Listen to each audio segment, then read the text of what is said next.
જે છે એ આપણે સાથે ભણીશું. તો આ હિસ્ટ્રીની વાત છે, ઇતિહાસ.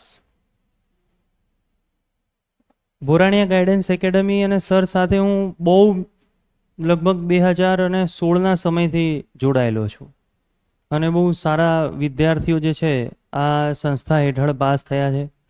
સરસ પ્રિલિમ, મેઇન્સ, ઇન્ટરવ્યૂની અંદર બધાએ સરના ગાઈડન્સ સંસ્થાના હેઠળ જે છે એ બધા પાસ થઈ અને અત્યારે સારી સારી જોબ ઉપર છે. ઘણા બધા અમારા મિત્રો બી છે. હવે તો તમારા જેમ સ્ટુડન્ટ બનીને આવ્યા હતા, ભણ્યા, પછી એ બધા જે છે અત્યારે એમની પોસ્ટ ઉપર છે. ઘણા બધા એવા વિદ્યાર્થીઓ છે રોજ અહીંયા આવતા જતા હોય છે. કોઈ ક્લાસ 3 હોય તો કોઈ ક્લાસ 1, 2ની પાછું તૈયારી બી કરતું હોય. એવા બી ઘણા સ્ટુડન્ટો છે જે ક્લાસ 3ની અંદર પાસ થયા અને પછી 1, 2 માટે જે પ્રિપરેશન કરે છે. તો આ સંસ્થા સાથે, સર સાથે હું લગભગ જોવા જઈએ તો 6-8 વર્ષથી સંકળાયેલો છું અને વિદ્યાર્થીઓને ભણાવવાની ખૂબ મજા આવે છે. મને ખૂબ મજાથી આપણે ભણીએ છીએ. અને સૌથી વધારે મજા જે છે એ ક્યાં છે કે જે આપણી જે ફાઉન્ડેશન બેચ હોય છે એનો મેઇન જે ઉદ્દેશ્ય જે હોય છે એ શું હોય છે કે ખાલી પ્રિલિમ પાસ નહીં કરવાની. એવા વિદ્યાર્થીઓ પ્રિલિમની અંદર એવી પ્રિપરેશન તમે કરો કે જેથી મેઇન્સની અંદર પણ તમને ફાયદો થાય. એમ કે પાયો મજબૂત હોય. બહુ બેઝિક વાક્ય કહું જે તમને બધાને ખબર છે. પાયો મજબૂત હોય તો પછી ઇમારત જે છે એ બહુ જબરજસ્ત બને. અને પ્રિલિમનું કન્ટેન્ટ તમારી જોડે સારું હોય, ભવિષ્યની અંદર મેઇન્સ તમે બહુ ઇઝીલી તમે આપી શકો. અને પ્રિલિમ અને મેઇન્સ બંનેનું કન્ટેન્ટ જો મગજમાં બહુ પાવરફુલ હોય તો ઇન્ટરવ્યૂમાં લગભગ વાંધો નથી આવતો. પછી પર્સનાલિટી ડેવલપમેન્ટ ઉપર થોડું તમે ફોકસ કરો. ઇન્ટરનેશનલ રિલેશન, નેશનલ રિલેશન, યોજનાઓ, આના ઉપર તમે ફોકસ કરો તો તમે ધારો એ પોસ્ટ જે છે એ તમે મેળવી શકો છો. બરાબર. તો હવે ક્લાસ 1, 2ની જો આપણે ચર્ચા કરીએ તો ઇતિહાસ તમે મારા જોડે ભણશો, પણ જીપીએસસીની થોડીક બેઝિક બાબતોની ચર્ચા કરી લઈએ. ઘણા વિદ્યાર્થીઓ ફર્સ્ટ ટાઈમ પ્રિપરેશન કરતા હોય તો ઇતિહાસ વિષયને સમજવો, જીપીએસસીને સમજવું બહુ જરૂરી છે આપણા માટે. તો બેઝિક વસ્તુ તમને બધાને ખબર જ હશે કે જે આપણી પ્રિલિમ, મેઇન્સ અને ઇન્ટરવ્યૂ, એમાં સૌથી પહેલાં આપણે જો પ્રિલિમની વાત કરીએ, મેઇન્સ, ઇન્ટરવ્યૂની વાત, મેઇન્સની વાત આપણે પછી કરીશું. પ્રિલિમની વાત કરીએ તો આ GS1 જે છે એ 200 માર્કનું હોય છે. ટોટલ તમારા પેપર જે છે પ્રિલિમનું એ કેટલા માર્કનું હોય છે? ટોટલ કેટલા માર્કનું હોય છે? 400. એના બે ભાગ છે, GS1 અને કયો ભાગ છે? GS2. હું મારા સબ્જેક્ટની જ વાત કરીશ અત્યારે. તો GS1ની અંદર 200 માર્ક જે છે એ 200 માર્કમાંથી આ 4 સબ્જેક્ટ જે છે એ ડિવાઈડ કરેલા છે. એક છે ઇતિહાસ, હિસ્ટ્રી એક છે, બીજો એક છે આર્ટ એન્ડ કલ્ચર જે છે, ત્રીજો એક છે બંધારણ છે અને ચોથો જે છે એ મેથ્સ છે. તો આ સબ્જેક્ટ જે છે એ હું તમને ભણાવવાનો છું. ઇતિહાસ હું તમને ભણાવવાનો છું. હવે 200 માર્કને 4 ભાગની અંદર જો વહેંચીએ તો ઓવરઓલ જે છે એ કેટલા ભાગ આપણે કરી શકીએ? કેટલા માર્કના ક્વેશ્ચનો આવી શકે? બોલો, આવું થાય કે ના થાય? 50, 50, 50 અને 50. એમાં બી જો જોવા જઈએ તો આ હિસ્ટ્રી અને આર્ટ એન્ડ કલ્ચર જે છે એના ઘણા ક્વેશ્ચનો જે છે કમ્બાઈન આવે. એક ઉદાહરણ બી તમને આપું. ધારો કે આપણે ઇતિહાસની અંદર ભણતા હશું અશોક, ભણીએ ને આપણે અશોકા, આપણે ઇંગ્લિશમાં અશોકા કહીએ, આમ આપણે સમ્રાટ અશોક ભણતા હોઈએ. હવે જો એ અશોકે કંઈ શિલાલેખ બનાવ્યો તો શિલાલેખ શું છે, શિલાલેખની રચના કેવી હોય, પીઠિકા કોને કહેવાય, એબાકસ કોને કહેવાય, શિખર કોને કહેવાય, ઉર્ધ્વ કમળ કોને કહેવાય, આ બધી એની રચનાઓ ઇતિહાસમાં બી ભણવાની છે ને આ બધું આર્ટ એન્ડ કલ્ચરમાં બી આવે. અને હવે એ લોકો શું કરે છે, નવી પેટર્ન તમને બતાવું. નવી પેટર્ન જે છે પૂછાવાના ક્વેશ્ચનો પૂછાવાની એ ક્યારથી બદલાય છે તો તમને બધાને ખ્યાલ હશે, દાસા સર જે છે એ જીપીએસસીના જ્યારે ચેરમેન બન્યા હતા ત્યારથી નવી પેટર્ન પ્રમાણે ક્વેશ્ચનો પૂછાય છે. કેમ પૂછાય છે એની ચર્ચા બી તમારી સાથે કરીશ. પણ નવી પેટર્નના ક્વેશ્ચનો પૂછાય છે. પહેલાં શું હતું, 1 લાઇનર ક્વેશ્ચનો પૂછાતા હતા કે 4માંથી 1 જવાબ આપી દેવાનો સીધો. હવે શું થાય છે તમને બધાને ખબર હશે, 4 વિધાન આપેલા હોય. વિધાનમાં બી હવે એડવાન્સ થઈ ગયા આ લોકો. વિધાનના ઓપ્શન કેવા હોય? 1 અને 2, 2 અને 3, 3 અને 4, 4 સાચા, 3 સાચા, આવા હોય. એનાથી બી આ લોકો એડવાન્સ થયા. 2 લાઈન ઇતિહાસની પૂછે, 2 લાઈન આર્ટ એન્ડ કલ્ચરની પૂછે. ઇતિહાસના કેવા ટાઈપના ક્વેશ્ચનો છે એની પણ ચર્ચા હું તમારી સાથે કરીશું અત્યારે. તો આ ઇતિહાસ અને આર્ટ એન્ડ કલ્ચર સાથેના કમ્બાઇન ક્વેશ્ચન, એકલા ઇતિહાસના ક્વેશ્ચન હું તમારી જે તૈયારી કરાવવાનો છું એ આ 50 માર્કની તો છે જ. ઇતિહાસ તો કરાવીશ, પણ સાથે સાથે 20% 20-25% જેટલું એના અંદર ઇન્ક્લુડેડ તમારું આર્ટ એન્ડ કલ્ચર થઈ જશે. એટલે તમે વિચારો ઓલમોસ્ટ આર્ટ એન્ડ કલ્ચરનો અમુક ભાગ 25% ભાગ તમારે 2 વખત રિપીટ થઈ જાય. આઈડિયા આવે છે? 2 વખત. ખાલી એક ઉદાહરણ આપું. ધારો કે ચંદ્રગુપ્ત II શાસક હોય ગુપ્ત યુગનો અને એણે મહરૌલીનો લોહ સ્તંભ બનાવ્યો હોય, તો ઇતિહાસમાં એ આવું જ જોઈએ, મહરૌલીનો લોહ સ્તંભ બનાવ્યો. અને આર્ટ એન્ડ કલ્ચર ભણતા હોય ત્યારે બી એ આવવાનું જ છે કે એણે મહરૌલીનો લોહ સ્તંભ બંધાયો. સિંધુ સભ્યતા જે છે ઇતિહાસમાં પણ આવે અને સિંધુ સ્થાપત્યનું કલા સંસ્કૃતિ વારસો એ શેમાં આવે? આર્ટ એન્ડ કલ્ચરમાં બી આવે. એટલે ઇતિહાસનો ફાયદો એકલા ઇતિહાસમાં તો ખરો, સાથે સાથે તમને આની અંદર બી થશે. જો કે અલગથી તમે આખો સબ્જેક્ટ ભણવાના જ છો, પણ છતાં 25% ભાગ જે છે એ તમારો બહુ સરસ જે છે એ મગજની અંદર ઉતરી જશે. હવે મારા જ એકલા સબ્જેક્ટની વાત કરું, આ 50 માર્ક જે છે એની વાત કરું, તો સૌથી પહેલાં ઇતિહાસના ક્વેશ્ચનો જે છે એ 3 પ્રકારે પૂછાય છે. યાદ રાખજો ખાસ, ઇતિહાસના ક્વેશ્ચનો જે છે એ 3 સ્ટેજની અંદર અથવા તો 3 પ્રકારે ક્વેશ્ચનો જે છે એ પૂછાય છે. સૌથી પહેલાં આવે એ શું આવે છે? ઇઝી ક્વેશ્ચન, અથવા એને કહેવાય કે એકદમ સરળ ક્વેશ્ચનો. અને એ કેવા હોય? સીધું 4માંથી 1 ટીક કરવાનું હોય. ઉદાહરણ તરીકે આવું ક્વેશ્ચન આવે, ધારો કે બહુ સરળ ભાષામાં, કે ભાઈ સૌથી પ્રાચીન વેદ કયો છે? જે બધાને આવડે. સૌથી પ્રાચીન વેદ કયો છે? આવા ક્વેશ્ચનો આવે છે, હજી પણ આવે છે. સૌથી જૂનામાં જૂનું બંદર કયું છે? પ્રાચીન સભ્યતાનું સૌથી પૌરાણિક બંદર કયું? તો લોથલ.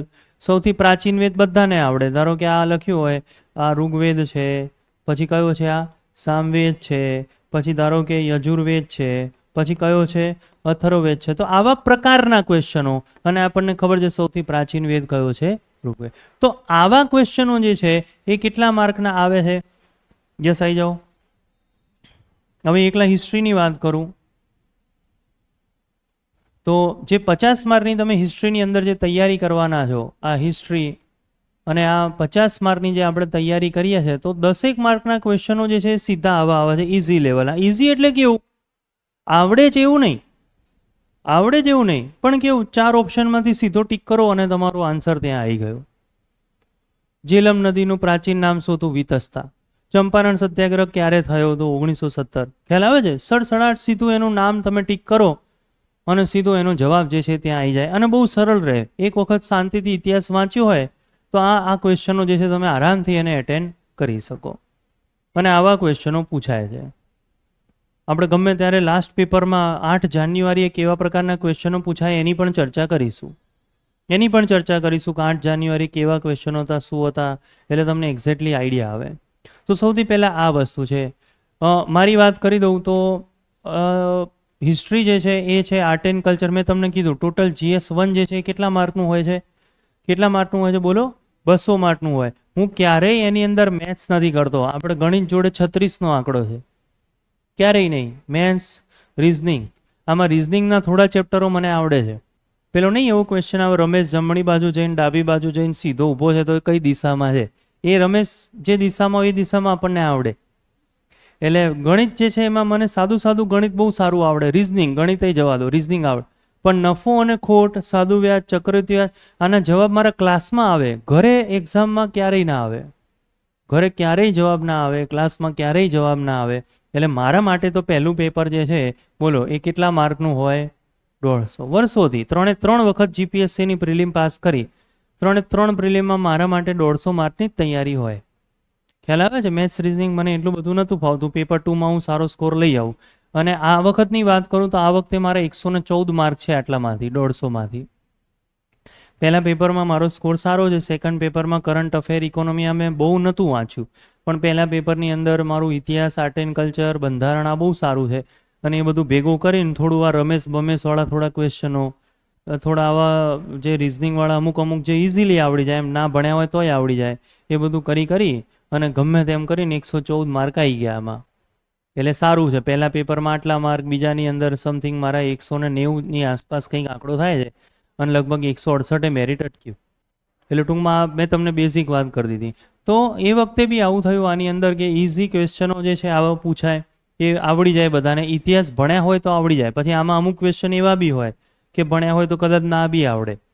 સીધો એવો ક્વેશ્ચન પૂછાય, ભગતસિંહની પુસ્તકનું નામ શું? હવે આપણે ભગતસિંહ ના ભણ્યા હોય તો કદાચ આપણને ના બી ફાવે. બીજા કયા ટાઈપના ક્વેશ્ચનો પૂછાય છે? તો સેકન્ડ જે ક્વેશ્ચનો પૂછાય છે એ કયા હોય છે? તો એ વિધાનવાળા હોય છે. યસ. અને એ ક્વેશ્ચનો જે છે એ કયા હોય છે? આવા ક્વેશ્ચન હોય કે સિંધુ સંદર્ભે નીચેના વિધાનો તપાસો. નીચેના વિધાનો તપાસો, આવી રીતે હોય. અને એમાં પછી તમને વિધાનો આપેલા હોય A, B, C અને D. ઓછી જગ્યા છે એટલે ફટાફટ લખી નાખો છો અહીંયા કે આ સભ્યતા જે છે એ લોખંડનો વેપાર કરતી. આ સભ્યતા છે એમાં મંદિરો પૂર્વ તરફ હોય. આ સભ્યતા જે છે એનું મુખ્ય પ્રાણી જે છે એ એક શિંગડાવાળો ગેંડો છે. બસ અત્યારે હું ઉદાહરણ આપવા માટે ખાલી 3 જ ઓપ્શન કરું છું. પછી શું કરે એ લોકો? આની અંદર ઓપ્શન મૂકે કે માત્ર 1 સાચું, સેકન્ડ એવું કરે કે 2 અને 3 સાચા, થર્ડ એવું કરે કે 2 અને 1 સાચા, અને ચોથું ઓપ્શન એવું લખે તમામ ખોટા. આવું કરે. તો અત્યારે જવાબ નથી શોધવાનો આપણે, અત્યારે જવાબ નથી શોધવાનો, પણ અત્યારે આપણે એક આઈડિયા લેવાનો છે. તો બીજા પ્રકારના જે ક્વેશ્ચનો આવે છે એ કેવા હોય છે? વિધાનવાળા. આ થોડાક ચેલેન્જિંગ હોય છે. ખ્યાલ આવે છે? આ વિધાનવાળા ક્વેશ્ચનો થોડા ચેલેન્જિંગ હોય અને આ સૌથી વધારે પૂછ્યા હોય. આશરે જોવા જઈએ તો 25 ક્વેશ્ચન જે છે એ આવા પૂછેલા હોય, વિધાનવાળા પૂછેલા હોય. એમાં બી પાછા 2 ભાગ છે. એકદમ થોડા ઇઝી જે તરત જ આવડી જાય, અને એક અમુક કેવા થોડા અઘરા જે આપણને ક્યારેય આવડે નહીં. એટલે અઘરું એટલે ભયંકર વાંચ્યું હોય તો તમને એ આવડી જાય. જુદા જુદા રેફરન્સીસ લીધા હોય, બુક લીધા હોય, નોટ્સ કરી હોય તો એ તમને આવડી જાય. લાસ્ટ પ્રકારના ક્વેશ્ચન હું જે તમને કહું છું એ સૌથી એડવાન્સ આ દાસાસર લાયા એવા 10-15 ક્વેશ્ચનો જે છે એ આપણને જોવા મળે. અને એ નવા પ્રકારના ક્વેશ્ચનો જે છે એ કયા? તો એ શું કરે? હિસ્ટ્રી અને આર્ટ એન્ડ કલ્ચર જે છે એને ભેગું કરે. સૌથી હાર્ડ પ્રકારના, બહુ જ અઘરા પ્રકારના. અને એ ક્વેશ્ચનો જે છે એ બંનેનું મિશ્રણ કરી નાખે. ઉદાહરણ તરીકે આવું પૂછે કે વિજયનગર સામ્રાજ્ય, અથવા તમે સાંભળ્યું હશે, જોજો હજી આને પણ એડવાન્સ રીતે લઈ જાઉં. જો ચોલ સંદર્ભે નીચેના વિધાનો તપાસો. બરોબર. તો જો નંબર 1 સીધું કરંટ અફેરથી ચાલુ કરે કે તાજેતરની G20 બેઠકમાં ચોલની અથવા ચોલ સામ્રાજ્યની નટરાજની મૂર્તિ જોવા મળી. જુઓ, તો જે અઘરામાં અઘરા ક્વેશ્ચનો છે એમાં શરૂઆત જ છે કોઈ સામ્રાજ્યની, એ કઈ જગ્યાથી કર્યું? કરંટ ઇવેન્ટથી ચાલુ કર્યું. અહીં આવે છે કરંટ અફેરથી ચાલુ કર્યું, સીધું ત્યાંથી ચાલુ કરે, કંઈક નેક્સ્ટ લેવલે લઈ જાય. સેકન્ડ જુઓ, ભૂગોળ નાખે. શું કરે? ચોલ સામ્રાજ્ય તુંગભદ્રાની પૂર્વમાં હતું. બોલો, છે આ? એટલે હવે ભૂગોળમાં જે નદીઓ આવે એમાં કઈ સાઈડ ચોલ સામ્રાજ્ય હતું એ આવડતું હોવું જોઈએ. તો એક લાઈન કરંટની, સેકન્ડ લાઈન જે છે એ કઈ જગ્યાથી કાઢી? ભૂગોળમાંથી. ધારો કે હું એમ કહું ગાંધીજીનો ચંપારણ સત્યાગ્રહ એ કોસી નદી કિનારે થયો હતો. તો કોસી એટલે કઈ નદી થાય? બિહારની નદી થાય. તો આ અઘરા પ્રકારના ક્વેશ્ચનો કદાચ એની અંદરથી આવી રીતે પૂછે. બસ પછી ઓપ્શનો આવા કે ભાઈ માત્ર 1 સાચું છે, માત્ર 2 સાચું છે, 1 અને 2 સાચા છે, કે બંને ખોટા છે. આ સૌથી એડવાન્સ લેવલના ક્વેશ્ચનો જે છે એ આવી રીતે આપણને એક્ઝામમાં પૂછાય છે.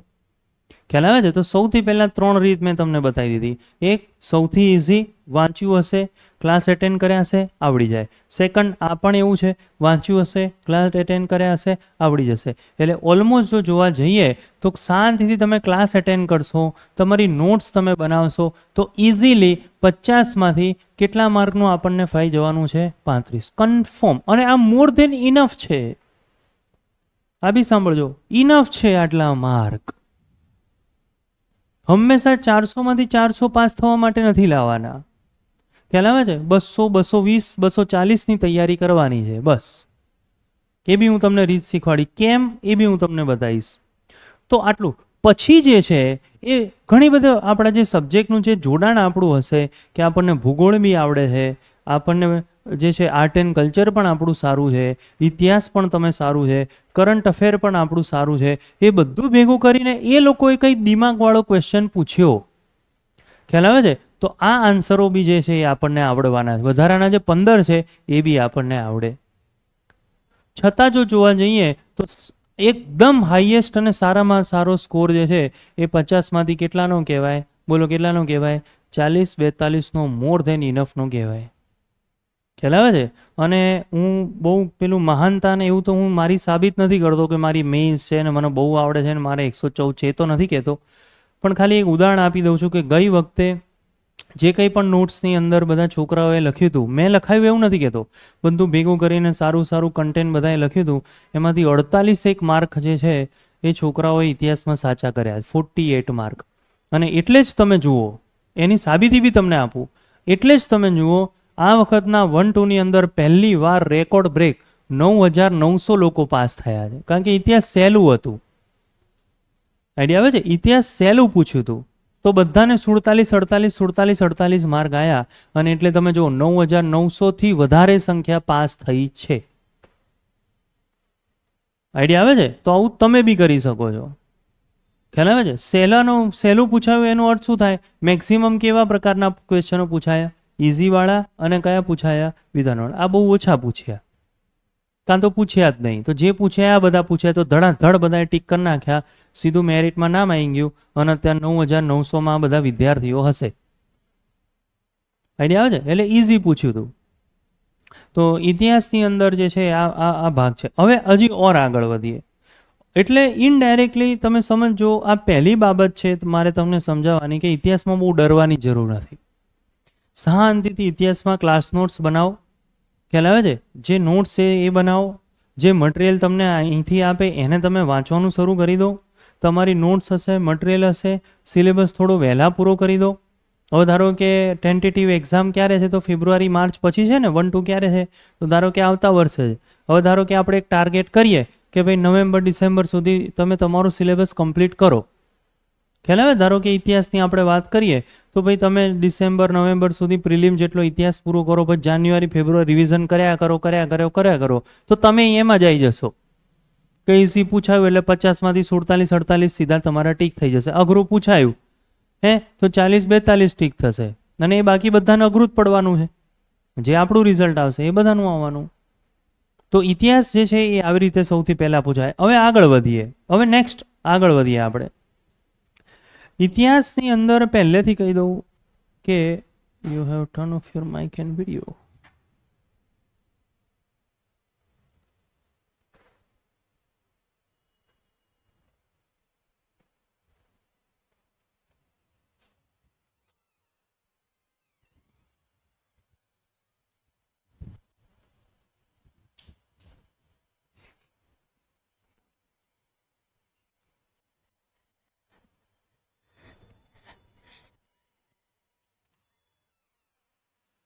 હવે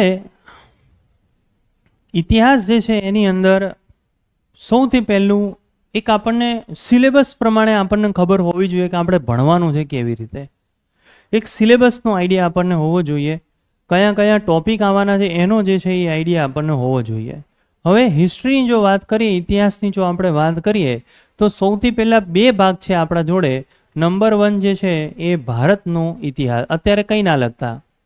સેકન્ડ જે છે એ આપણા જોડે શું આવે છે? બોલો. ગુજરાતનો ઇતિહાસ. નંબર 1 કોનો ઇતિહાસ? ભારતનો. અને સેકન્ડ કયો છે? ગુજરાતનો. બધું ભેગું થઈને એ લોકો ક્વેશ્ચન પૂછવાના. હવે ગુજરાત અને ભારતના ઇતિહાસમાં બહુ કોમન વસ્તુ છે કે સૌથી મોટો ભાગ આપણો કયો છે? ભારતનો ઇતિહાસ. એટલે પહેલાં ભારતનો ઇતિહાસ ભણાય, જેથી મોટું ટેન્શન જે છે એ પહેલાં ખતમ થઈ જાય. આપણે બી આપણા જીવનમાં એવું જ કરીએ. કોઈ આપણને કંઈક એક નાનું ટેન્શન છે ને એક મોટું ટેન્શન, તો ભાઈ મોટું ટેન્શન પહેલાં જતું રહે, પછી શાંતિ. નાની નાની વસ્તુઓ જે છે એ થઈ ગયું ચાલુ, એ કે વાંધો ના આવે. હવે ભારતનો ઇતિહાસ જે છે એ આપણા માટે પાછો 3 ભાગ જે છે એની અંદર વહેંચાયેલો છે. નંબર 1 જે છે એ કયું છે? પ્રાચીન ભારત. નંબર 2 કયું છે? મધ્યકાલીન ભારત. અને નંબર 3 કયું છે? આધુનિક ભારત.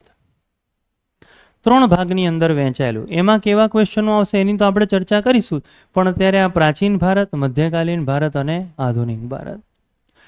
અત્યારે નવા ટ્રેન્ડ પ્રમાણે મધ્યકાલીન ભારત ઉપર એ લોકો ફોકસ ઓછું કરે છે, નથી કરતા એવું નહીં, પણ ફોકસ એ લોકોનું કેવું હોય છે, મધ્યકાલીન ભારતમાં ઓછું હોય છે.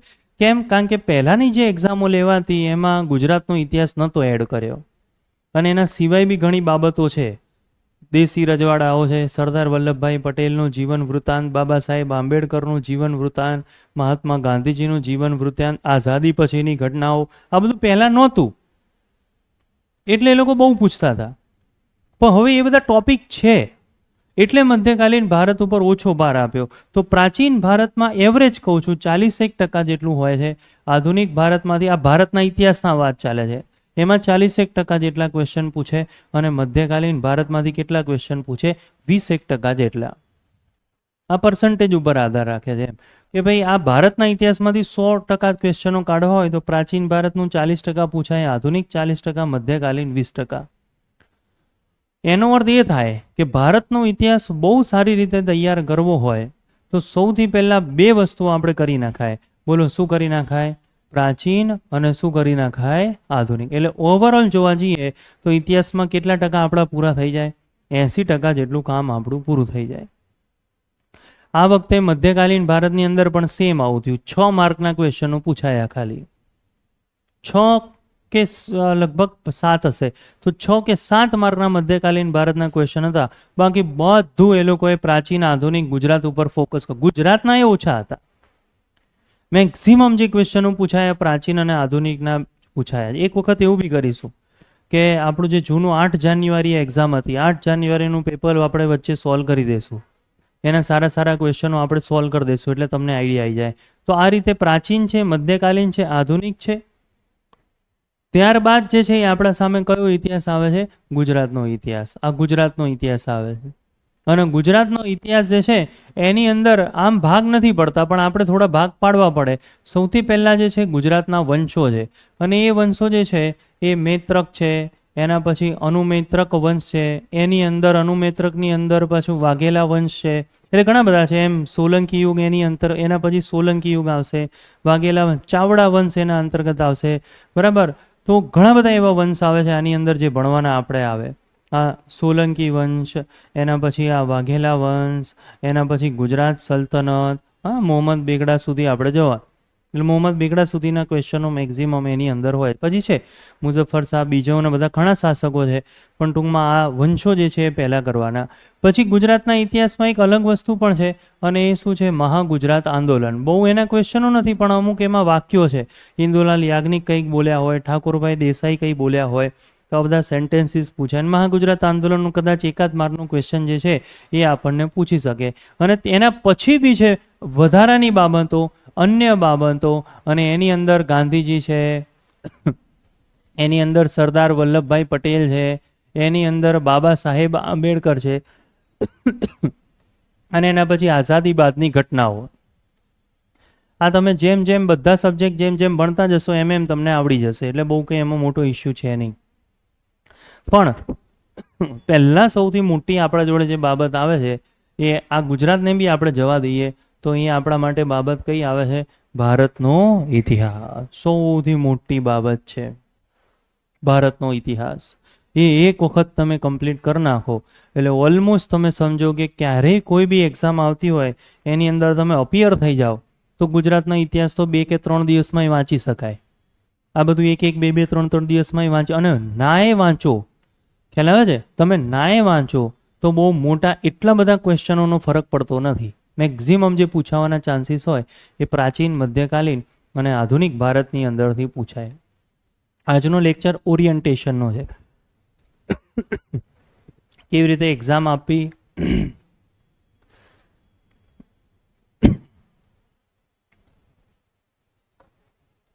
બીજી એક બાબત,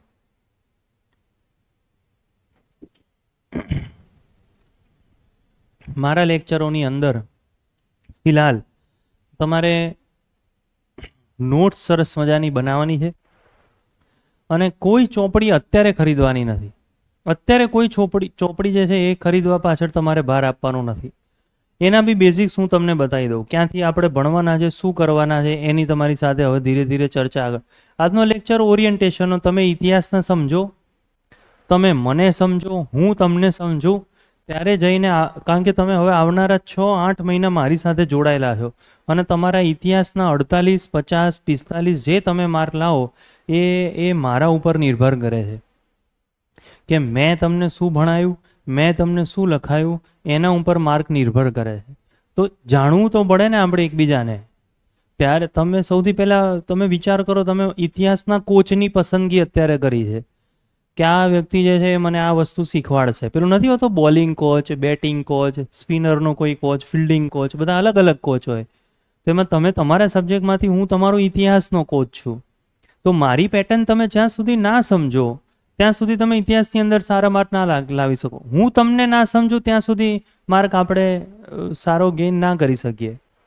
સૌથી પહેલાં ઇતિહાસની અંદર તમારે જે યાદ રાખવાનું છે એ છે તમારે બનાવવાની છે ક્લાસ નોટ્સ. અહીંયા આપણા લેક્ચર જે છે એની અંદર પોઈન્ટ વાઇઝ હું તમને પુસ્તક નહીં લખાવડાવું.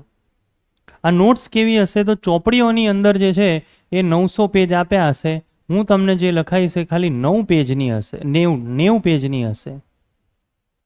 ચોપડીઓના 900 પેજ અને આપણી 90 જેટલા પેજ. એટલે પાછ ગણતરી ના કરતા હો, એક્ઝેક્ટ 90 પત્તાનો ચોપડો ના લાવતા. આ એક ઉદાહરણ આપી છે, આ એક ઉદાહરણ છે એમ કે નોટ્સ એટલે કેવી, નોટ્સ કોને કહેવાય. સૌથી પહેલાં તો નોટ્સને હું કેમ મહત્ત્વ આપું છું, નોટ્સ કોને કહેવાય. તો તમારે ક્લાસ 1-2 જે છે એની અંદર તમે જોશો તો મેં જે રીતે ગણતરી કરી છે એ પ્રમાણે 9 થી 11 જેટલા સબ્જેક્ટ તમારે વાંચવાના આવે. 9 થી 11 જેટલા સબ્જેક્ટ વાંચવાના આવે. એ સબ્જેક્ટનું રિવિઝન જે છે તમારું જાન્યુઆરી મહિનાથી ચાલુ થાય. જો એક્ઝામ માર્ચ એપ્રિલની ગણતરી કરીએ તો જાન્યુઆરીથી તમારું રિવિઝન ચાલુ થાય. હવે રિવિઝન કરતી વખતે છેલ્લે મહિનો 1.5 મહિનો બાકી હોય કે 2 મહિના બાકી હોય તો બધા સબ્જેક્ટની 900 પેજ ના થાય. કોઈ દિવસ બધા જો છીંક ખાધી એટલે બાબત એ સાચી છે, બાજી ખોટી નથી. જજી તો બોલ્યો અને તરત છીંક ખાધી એટલે સાચી બાબત છે કે બધા સબ્જેક્ટમાં કોઈ દિવસ 900 પેજ વંચાય જ નહીં, ચોપડીમાં થાય જ નહીં. અને વાંચી બી નાખ્યા ને કોઈએ તો સાંભળજો, કોઈએ વાંચી બી નાખ્યા ને તો એ વાંચ્યા જ હશે, મગજમાં નહીં હોય. પણ હંમેશા પોતે શોર્ટકટમાં લખેલું આપણને યાદ રહે. ખ્યાલ આવે છે? એટલે શોર્ટકટમાં આપણે જાતે જે લખ્યું હોય ને એ આપણને બહુ સરસ રીતે યાદ રહે. અને આપણે ખાલી પ્રિલિમ પાસ નથી થવાનું, આપણે મેઇન્સમાં જવાનું. પ્રિલિમ પાસ થઈને કશો ફરક પડતો નથી. પ્રિલિમ પાસ થયા પછી કોઈ ફરક પડતો નથી જ્યાં સુધી તમે મેઇન્સમાં પાસ ના થાઓ. ખ્યાલ આવે? હા, ઇન્ટરવ્યૂની અંદર પછી નસીબ કામ કરે, એની પણ આપણે આગળ ચર્ચા કરીશું. નોટ્સની અંદર હવે આપણે સૌથી પહેલાં એ બાબતનું ધ્યાન રાખીશું કે તમે જે નોટ્સ બનાવો એ એકદમ કોરા કાગળની અંદર. અહીંથી હું મેઇન્સની માહિતી તમને આપવાનું ચાલુ કરીશ. તો ઇતિહાસની જે આપણી નોટ્સ હશે એ કોરા કાગળ જે છે, કોરો ચોપડો તમારે વસાવવાનો. કોરા કાગળનો ચોપડો તમારી પાસે હોવો જોઈએ, લીટાવાળો નહીં. ક્લાસ 1-2 કે ક્લાસ 3 કોઈ બી પરીક્ષાની તમે તૈયારી કરતા હો, તમે જીપીએસસીની જ્યારે તૈયારી કરતા હોય ત્યારે કોઈ દિવસ લીટાવાળો ચોપડો નહીં વસાવવાનો, કોરા કાગળવાળો જ વસાવવાનો. કેમ? કારણ કે ભવિષ્યમાં આપણે કઈ પરીક્ષા આપવાની છે પ્રિલિમ પાસ થયા પછી? બોલો, કઈ પરીક્ષા આપવાની છે? મેઇન્સ પરીક્ષા આપવાની. મેઇન્સ જે છે એક એવા ચોપડાની અંદર છે. તો આપણા મિત્ર આપણા સાથે જોડાયેલા છે ઘણા ટાઈમથી, આ એમનો ચોપડો છે, ઉપર યુપીએસસી લખ્યું છે પણ આ એક પેપરની ઝેરોક્સ કઢાઈ રાખી. હવે મારી સાથે આવું થયું હતું. હું ફિઝિયોથેરાપિસ્ટ હતો, ડૉક્ટર હતો, અને ત્યારે અમને પહેલી વાર એવું કીધું કે આ લોહી હોય ને, લોહી એનું કે બ્લડ ટેસ્ટ જાતે કાઢવાનો છે. હવે ડૉક્ટર હોય તો આ તો બધું આવડતું હોવું જોઈએ ને. તો પેલું પ્રિક કરતા ના આવડે, આમ બીક લાગે. આંગળીમાંથી નહીં પેલું લોહી કાઢવાનું હોય એ બીક લાગે. તો એક અમારો મિત્ર હતો, એણે મહેનત કરીને લોહી નીકાળી દીધું અને બાકી બધાએ દબાઈને એનું લોહી લઈ લીધું, 13 જણાએ. પછી કલાક પછી સાહેબ આવ્યા તો બધાનું બી પોઝિટિવ, 13નું બી પોઝિટિવ આવ્યું. ખ્યાલ આવે? બધાનું. તો પેલું સાહેબ કે સબકા એક ही है. પાછું એક મારો મિત્ર એ શું જવાબ, હમ સબ ગુજરાત से है तो सबका बी पॉजिटिव ही है. આવું કે. હવે બધા બેંગ્લોર, હું બેંગ્લોર ભણ્યો છું એમ. હવે પેલા બિચારા સાઉથ ઇન્ડિયાના લોકો હતા, એક તો સરખું હિન્દી આવડે નહીં, અને પેલા ભાઈએ કહી દીધું કે અમે બધા ગુજરાતથી છે, બધાનું બી પોઝિટિવ જ છે. હવે પેલો કંટાળ્યો કે આમે ખબર ના પડતી હોય બહુ ગુજરાતીને, એમાં કે જા ને ભાઈ જા, બી પોઝિટિવ લે. એટલે એના જેવું થયું છે. એકવાર ઝેરોક્સ પેલા યુપીએસસીની કાઢી ઝેરોક્સવાળાએ તો બધું યુપીએસસી જ જવા દીધું. તો આવા પેજ જે છે એની અંદર હંમેશા તમારો ચોપડો આજથી બનાવવાનું ચાલુ કરી દેજો, તો ભવિષ્યની તમારી મેઇન્સની પ્રેક્ટિસ પ્રિલિમથી ચાલુ થઈ જાય. ખ્યાલ આવે છે? તો એ ધ્યાન રાખવાનું. આ પ્રેક્ટિસ કરવી બહુ જરૂરી છે. પોતાનો ચોપડો બનાવવો બહુ જરૂરી છે, કારણ કે ભવિષ્યમાં મેઇન્સ આપવાની. કારણ કે અમુક લોકોનું કેવું કે લખવાનું ચાલુ કરે તો પ્લેન ઉડે અમદાવાદથી, પહોંચે વડોદરા. ઘણા લોકોને આવું થતું હોય. ખ્યાલ આવે છે? ઘણા લોકોના અક્ષર બહુ વિચિત્ર હોય. તો શું છે, કોરા કાગળ છે એ બધી સ્પષ્ટતા આપી દે. તો આવો નોટ્સ, આવો ચોપડો વસાવવાનો. ખ્યાલ આવે છે? પહેલાંને કહેવાનું લીટાવાળો મેઇન્સવાળો ચોપડો આપ, અને એ ચોપડો લઈને એમાં તમારી નોટ્સ બનાવવાની ચાલુ તમારે કરવાની. તો એ કોરા કાગળની અંદર ઇતિહાસ વિષય જે છે એ તમે આવી રીતે ભણવાનું ચાલુ કરશો. હજી નેક્સ્ટ લેક્ચરની અંદરથી આપણે પહેલા ચેપ્ટરથી આપણે સરસ મજાની શરૂઆત કરીશું. બહુ સરસ. પણ શું કરવાના શું નહીં એની બી ચર્ચા હમણાં આપણે કરવાના છીએ. તો સૌથી પહેલાં આ હવે મેઇન્સની ચર્ચા પણ હું આજે કરવાનો છું. આપણે મેઇન્સ કેવી રીતે ભણીશું, શું કરવાના એ બી તમારી સાથે ચર્ચા કરીશ. હવે નેક્સ્ટ વસ્તુ કે આપણે ઇતિહાસનો અપ્રોચ જે છે કેવી રીતે કરવાનો છે. તો સૌથી પહેલાં આપણે જે ભણવાના છીએ એ આપણે ભણવાના છીએ પ્રાચીન ભારત. પ્રાચીન ભારત છે એ પ્રાચીન ભારત જે છે, પ્રિલિમ અને મેઇન્સનો સિલેબસ જે છે ઓલમોસ્ટ સેમ છે. 80% પ્રિલિમ અને મેઇન્સનો સિલેબસ સેમ છે. 80-90%. કોઈ ચિંતા કરવાની જરૂર નથી.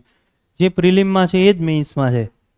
ખ્યાલ આવે છે? પ્રિલિમમાં સિંધુ સભ્યતા, મેઇન્સમાંય સિંધુ. પ્રિલિમમાં વૈદિક સભ્યતા, મેઇન્સમાંય વૈદિક. પ્રિલિમમાં જૈન બૌદ્ધ, મેઇન્સમાંય જૈન બૌદ્ધ. પ્રિલિમમાં આધુનિક ભારત, મેઇન્સમાંય આધુનિક ભારત. પ્રિલિમમાં હર્ષવર્ધન, મેઇન્સમાંય હર્ષવર્ધન. ખ્યાલ આવે છે? પ્રિલિમમાં ગુપ્તકાળ, મેઇન્સમાંય ગુપ્તકાળ. બધું સેમ. પ્રિલિમમાં ગુજરાતના રજવાડાઓ શાસકો, તો મેઇન્સમાંય ગુજરાતના રજવાડાઓ શાસકો. Almost same. એટલો મોટો કોઈ ચેન્જ નથી. હશે તો 1-2% કે 10% જેટલો ચેન્જ છે, બાકી બધું સેમ. કશું જ બદલાયેલું નથી.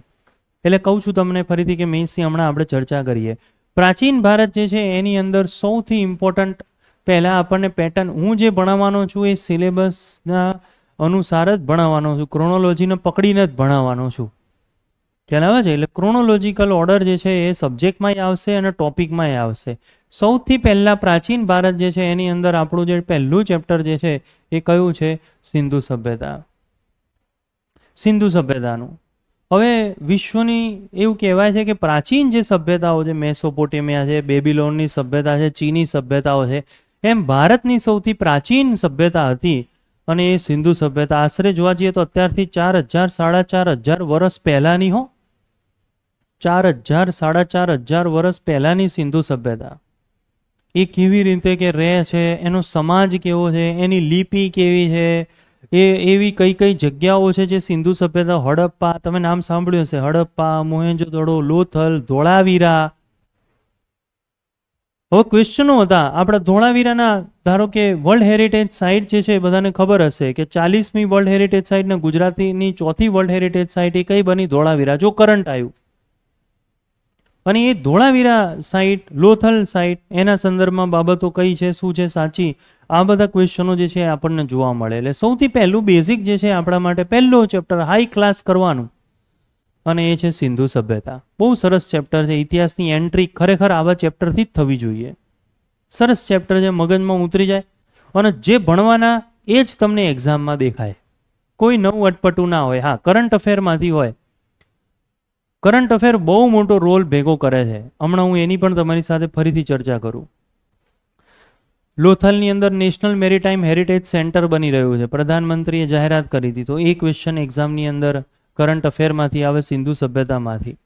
તો સિંધુ સભ્યતા છે. ત્યારબાદ જે સભ્યતા જોવા મળે છે વૈદિક સભ્યતા, આપણી ઋષિ મુનિઓની સભ્યતા, વાલ્મીકી સાથે જોડાયેલી રામાયણની સભ્યતા, વેદ વ્યાસવાળી સભ્યતા, ઋગ્વેદવાળી, સામવેદવાળી, યજુર્વેદવાળી, એ આર્ય સભ્યતા કહેવાય. આપણે જેટલા બી લોકો છે નોર્થ ઇન્ડિયાના, એ બધા કે કોના વંશજો? તો આર્ય સભ્યતાના વંશજો આપણે કહીએ. આજે વેદો અને પુરાણો અને ઋગ્વેદની જેને રચના કરીને આપણે બધા એના વંશજો કહેવાઈએ.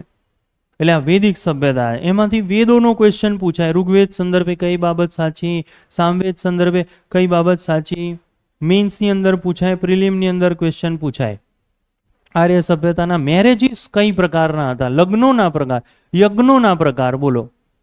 એ લોકોના લગ્નોના પ્રકાર હતા જુદા જુદા. અનુલોમ લગ્ન અને પ્રતિલોમ લગ્ન અને એક એમાં વિવાહ આવે છે ગાંધાર વિવાહ. આ તલાટી કે એવી એક્ઝામમાં હતો. તો વૈદિક સભ્યતામાં પ્રેમ લગ્ન જે છે, પ્રેમ વિવાહ, એને એ લોકો ગાંધાર વિવાહ કહેતા હતા. બોલો, એને ગાંધાર વિવાહ કહેતા હતા. આવો ક્વેશ્ચન હમણાં એકાદ 2023ની કોઈ પરીક્ષા જે છે એની અંદર પૂછાઈ ગયો હતો. તો આર્ય સભ્યતા સાથે જોડાયેલા ક્વેશ્ચનો જે છે એ એક્ઝામની અંદર આપણને દેખાય. એટલે સિંધુ સભ્યતા છે, વૈદિક સભ્યતા છે. પછી તમે નામ સાંભળ્યું હશે, બોલો કયો ધર્મ આવે? જૈન ધર્મ. અને કયો ધર્મ છે આ? બૌદ્ધ ધર્મ. તો ભગવાન મહાવીર, એમની સાથે સંકળાયેલા ક્વેશ્ચનો, ગૌતમ બુદ્ધ, એમની સાથે સંકળાયેલા ક્વેશ્ચનો, અષ્ટાંગિક માર્ગ કોને કહેવાય? આ વખતે ક્લાસ 1 ની અંદર કેવો ક્વેશ્ચન હતો કે ભાઈ જૈન ધર્મના 3 સિદ્ધાંતો કયા છે? કે ભાઈ 4 ઓપ્શન લખ્યા હતા, સમ્યક દ્રષ્ટિ, સમ્યક જ્ઞાન, આવા બધા 4 ઓપ્શન લખે, એની અંદરથી આપણે ટીક કરવાનું. મેં તમને કીધું ને, સીધો એક ક્વેશ્ચન બી આવી શકે એવો ક્વેશ્ચન જૈન ધર્મમાંથી હતો. જૈન ધર્મની મીટિંગ, મેળાવડા, ગૌતમ બુદ્ધ, ભગવાન મહાવીર. પછી જૈન ધર્મ અને બૌદ્ધ ધર્મ જુદા જુદા ભાગોમાં વહેંચાયેલો છે. ખબર છે ને, હીન યાન છે, મહાયાન છે, શ્વેતાંબર છે, દિગંબર છે. આ ભાગોમાં વહેંચાય, એમાંથી ક્વેશ્ચન આવે છે. અને હું જે બોલું છું એ પોઈન્ટ ના ખબર પડતો હોય, હું શું બોલ્યો એ ના આવડતું હોય તો બહુ સારું. એ ભણવા માટે જ તમે અહીંયા ભેગા થયા છો. ખ્યાલ આવે છે? એટલે ધારો કે મેં આવું કીધું કે ખબર છે ને આવું આવે, ને તમને ના ખબર હોય તો ગભરાવાની જરૂર નથી. પણ આ બધા શબ્દો જે છે તમારા મગજમાં આવશે કે મારે આ ભણવાનું જે વિઝન તમારું ક્લિયર થશે કે હા, ઇતિહાસમાં આ બધી વસ્તુઓ જે છે મારે ભણવાની છે, ને આવી રીતે એની અંદરથી ક્વેશ્ચનો પૂછાય. તો આ છે જૈન ધર્મ, બૌદ્ધ ધર્મ સાથે સંકળાયેલી બાબતો. પછી એક મગધ સામ્રાજ્ય હતું જબરજસ્ત. તમે મહાજનપદોનું નામ કદાચ જો સાંભળ્યું હતું કે 16 જેટલા મહાજનપદો હતા, અને એમાંથી સૌથી શક્તિશાળું હતું મગધ સામ્રાજ્ય. બિંબિસાર, અજાત શત્રુ, આ બધા શાસકો એની અંદર થઈ ગયા. એમાં એક શાસક હતો અજાત શત્રુ. જોજો કેવું બધું ભણવાની મજા કેવી આવે. એનું એક તમને ઉદાહરણ આપું. એક રાજા હતો, એમ હર્યક વંશનો એક રાજા હતો. એનું નામ આ હતું, બિંબિસાર હતું એનું નામ. અને આ કેવું, આ લગ્નો કરે અને સસરાને એમ કે જમીન આપો ને રહેવા માટે, મોટો એરિયા આપો ને. પાછું લગ્ન કરે, એરિયા લઈ લે, લગ્ન કરે, એરિયા લઈ લે. એટલે જે લાઈન લખી છે એવું લખ્યું છે, લગ્નેતર સંબંધો દ્વારા વિસ્તૃતિકરણ કરે, સામ્રાજ્યનું વિસ્તૃતિકરણ કરે. લગ્ન કરે, સામ્રાજ્ય વધારે, લગ્ન કરે, આની આ સેમ સ્કીમ એના છોકરાને આપી, જેનું નામ છે અજાત શત્રુ. આને કીધું તું એ આવું કર કે, તું બી આવું કર કે. માળવા જા, ત્યાં રાજાઓને હરાય. કર્ણાટક જા, ત્યાં રાજાઓને હરાય. અને એની જે છોકરીઓ જે છે રાજાની, એની સાથે કે લગ્ન કર કે, અને સામ્રાજ્ય વધારે કે. તો અજાત શત્રુ કે આવું બધું હું ના કરું, એ પેટર્ન આપણે નહીં ફોલો કરીએ કે. ના પાડી દીધી એણે. તો બિંબિસારે ચેલેન્જ આપી, તું તારી રીતે જા, તું તારી તાકાત હોય તો તારી રીતે સામ્રાજ્ય યુદ્ધ દ્વારા અથવા લડાઈઓ કરી કરીને જીતીને બતાય. તો અજાત શત્રુ કે ઓકે. હવે અજાત શત્રુ જે છે, આ ભાઈ શું કર્યો? આ ભાઈએ શું કર્યું કે 2 નવા પ્રકારના યુદ્ધ યંત્રો લાવ્યો. એક કેવું યંત્ર કે આમ ઘોડાગાડી હોય એમાં આમ ચક્કર આવે આમ, અને જેમ જેમ આમ ટાયર ફરતા જાય ને એમ આગળ આગળ આમ ચક્કર ગોળ ગોળ ગોળ ગોળ ગોળ ગોળ ફરતા જાય, ને માણસો કપાતા જાય, મરતા જાય. હા, બાહુબલીમાં છે એવું. આવું લાવ્યો. પછી બીજું મહાશિલા કંટક લાવ્યો. એમાં કેવું, આમ મોટો ગોળ પથ્થર હોય આમ, અને બધા માણસો અહીંયાથી આ જોરથી ખેંચે દોરડું, પછી છોડ દે, એટલે આ પથ્થર સળગતો સળગતો કિલ્લાને તોડી નાખે સામેવાળા. એને મહાશિલા કંટક કહેવાય. તો 2 યુદ્ધ યંત્રો લાવ્યો, અને યંત્રો લાવીને કર્ણાટક ને માળવાનો સફાયો કરી નાખ્યો, રાજાઓને હરાઈ દીધા ધડાધડ. પછી ગયો એના પપ્પા જોડે, જો જીતી આપ્યું ને, લગ્ન વગેરે થાય ને કે, કીધું તું ને મેં. આ ના માન્યો બિંબિસાર. એ કે તું તો ગદ્દાર છે, કે તે આ ખોટી વસ્તુ કરી ગઈ. કે કેમ? તો તું નથી જીત્યો, કે તારા યંત્રો જીત્યા છે. આઈડિયા આવે છે? તું નથી જીત્યો, તારા યંત્રો જીત્યા છે, કે તે ચીટિંગ કરી છે. કે મને એમ કે તું યોદ્ધા છે, પણ તું યોદ્ધા નથી, તારા યંત્રો યોદ્ધા છે, એના કારણે કે તું જીત્યો છે. હવે આ ભાઈને ખોટું લાગ્યું કે અજાત શત્રુ, અને એણે શું કર્યું, એના પપ્પાને ભાલો મારી દીધો પાછળથી, ભાલો મારી દીધો. અને બિંબિસાર જે છે, બોલો એનું શું થઈ ગયું? મૃત્યુ. ત્યારથી એનો વંશ, જેને કયો વંશ કહેવાય? હર્યક વંશ. આ પિતૃહંતા વંશ તરીકે ઓળખાય છે. આ છે આ વખતની સ્પીપાનો પ્રિલિમનો ક્વેશ્ચન. ખ્યાલ આવે છે? આ સ્પીપામાં હતો કે ભારતનો પિતૃહંતા વંશ કયો છે. એટલે પહેલો એવો કયો વંશ જેમાં છોકરાએ પિતાની શું કરી નાખી હોય? હત્યા કરી નાખી હોય. ખ્યાલ આવે છે? એટલે આવો વંશ છે. જીવક જે છે, પ્રખ્યાત આયુર્વેદાચાર્ય જીવક એના દરબારમાં થઈ ગયો. હર્યક વંશ છે, શિશુનાગ વંશ છે, નંદ વંશ છે. આ બધા વંશો જે છે એવું આ મગધ સામ્રાજ્ય, એ આખું સામ્રાજ્ય આપણે ભણવું પડે આની અંદર. એટલે આ મેં તમને ખાલી એક બેઝિક બતાવ્યું એમ કે બહુ ખતરનાક તમારે ભણવાનું છે. તમને બહુ મજા આવશે ભણવાની અંદર. અમુક જગ્યાએ સ્ટોરી છે, અમુક જગ્યાએ એમને એમ યાદ રહી જશે, અમુક વાર્તાથી યાદ રહી જશે. જુઓ, હવે તમે જુઓ કે હવે તમે ભણો જ નહીં. તમે વિચારો હવે આપણે આ બધું ભણવું જ નથી, પણ તમને કોઈ એમ પૂછે કે એવું કોણ હતું જેને આ બે યંત્રો લાયા હતા અને પિતાની હત્યા કરી નાખી, તો 4 ઓપ્શન જોઈને તો યાદ આવે ને કે કંઈ હતું ખરા? અજાત અજાત જેવું કંઈક સાહેબ બોલતા હતા ખરા? બિંબી અજાત, આ જ છે, આનો જવાબ આ જ છે. એટલે અમુક વસ્તુ તરત જ યાદ રહી જાય સ્ટોરીથી. અમુકમાં કોઈ સ્ટોરી આવતી જ નથી. 16 સંસ્કારો, તો એમાં કોઈ સ્ટોરી આવશે જ નહીં. ગોખી જ નાખવા પડે. એ ગોખવા જ પડે. ઘણામાં શોર્ટકટ હોય, ઘણામાં શોર્ટકટ ના હોય. એ ગોખી નાખવા પડે. તો આવી રીતે મગધ સામ્રાજ્ય છે. એના પછી મૌર્ય સામ્રાજ્ય આવે. મૌર્ય સામ્રાજ્યની અંદર ચંદ્રગુપ્ત છે, એમાંય સ્ટોરીઓ છે. બિંદુસાર છે, પછી એની અંદર અશોક છે. એના પછી પાછું અનુ મૌર્ય સામ્રાજ્ય છે, સાતવાહન વંશ છે એની અંદર, શૃંગ વંશ છે એની અંદર, ઘણા બધા એની અંદર વંશ છે. હિન્દ યવન વંશ છે એની અંદર. ગુજરાતમાં સૌથી લાંબુ શાસન કર્યું એવો શક વંશ એની અંદર આવે છે. તો ઘણા બધા વંશો અનુમૌર્ય યજ્ઞની અંદર આવે. પછી આવે છે ગુપ્ત વંશ. પહેલી વાર જે ભણતા હોય એવું ના વિચારતા ગુપ્ત છે એટલે તો કંઈક છૂપું છે, આ તો ભણવાનું જ ના હોય એમ. પણ આ ગુપ્ત આખો એક વંશ છે જેમાં ઘણા બધા રાજાઓ આની અંદર ભણવાના છે. કુમારગુપ્ત નાલંદા વિદ્યાપીઠ તમે સાંભળ્યું હોય તો એ મોરના સિક્કા એ લાવ્યો. તો બોલો, સિક્કાની પાછળ મોરની છાપ હોય. કુમારગુપ્ત ભગવાન કાર્તિકનો ભક્ત હતો. અત્યારે બ્રહ્માજી છે, કાર્તિક ભગવાન છે. એના ભારતમાં સૌથી ઓછા મંદિરો હોય. કોઈ જોયું કાર્તિક ભગવાનનું મંદિર? બહુ રેર, એમ બહુ રેર હોય કાર્તિક ભગવાનનું મંદિર. અને આ કુમારગુપ્ત કાર્તિક ભગવાનનો ભક્ત હતો અને એણે મોરવાળા, એક બાજુ મોર હોય અને બીજી બાજુ જે છે કાર્તિક ભગવાન હોય એવા સિક્કા લાવ્યો. આ 8 જાન્યુઆરી આ વખતના પ્રિલિમના ક્વેશ્ચનમાં છે કે મયુરવાળા સિક્કા કોણ લાવ્યું હતું. તો આવા પ્રકારના ક્વેશ્ચનો આપણને દેખાય. ગુપ્ત સામ્રાજ્ય, પછી હર્ષવર્ધન છે, અને હવે લેટેસ્ટ એ છે દક્ષિણ ભારતના રાજવંશો. આ છે. આમાં મેં તમને કીધું ચોલ છે, ચેર છે, પાંડ્ય વંશ છે, પલ્લવ વંશ છે. આ બધા શાસકો કરવાના. આ બધા શાસકો આની અંદર આવે છે, એ આપણે કરવાના. તો આટલું તમે કરો ને ત્યારે આપણું પ્રાચીન ભારત 40% વાળું કમ્પ્લીટ થઈ જાય.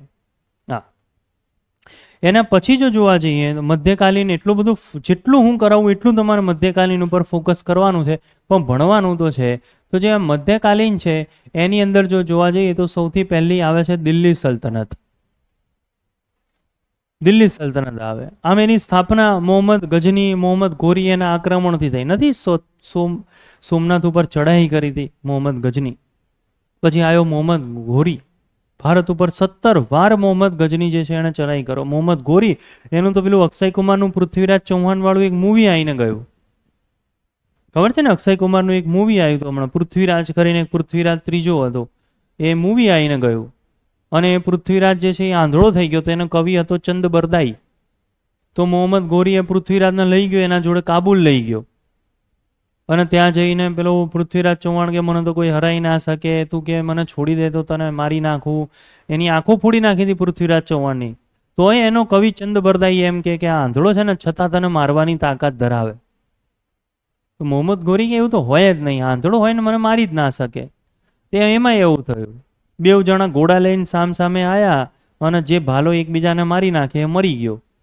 અને પૃથ્વીરાજ ચૌહાણ આંધળો હોવા છતાં મોહમ્મદ ઘોરીની કાબુલમાં એણે હત્યા કરી નાખી. બોલો, તરાઈના 2 યુદ્ધ થયા હતા 1191, 1192. એના પછીની આ ઘટના છે.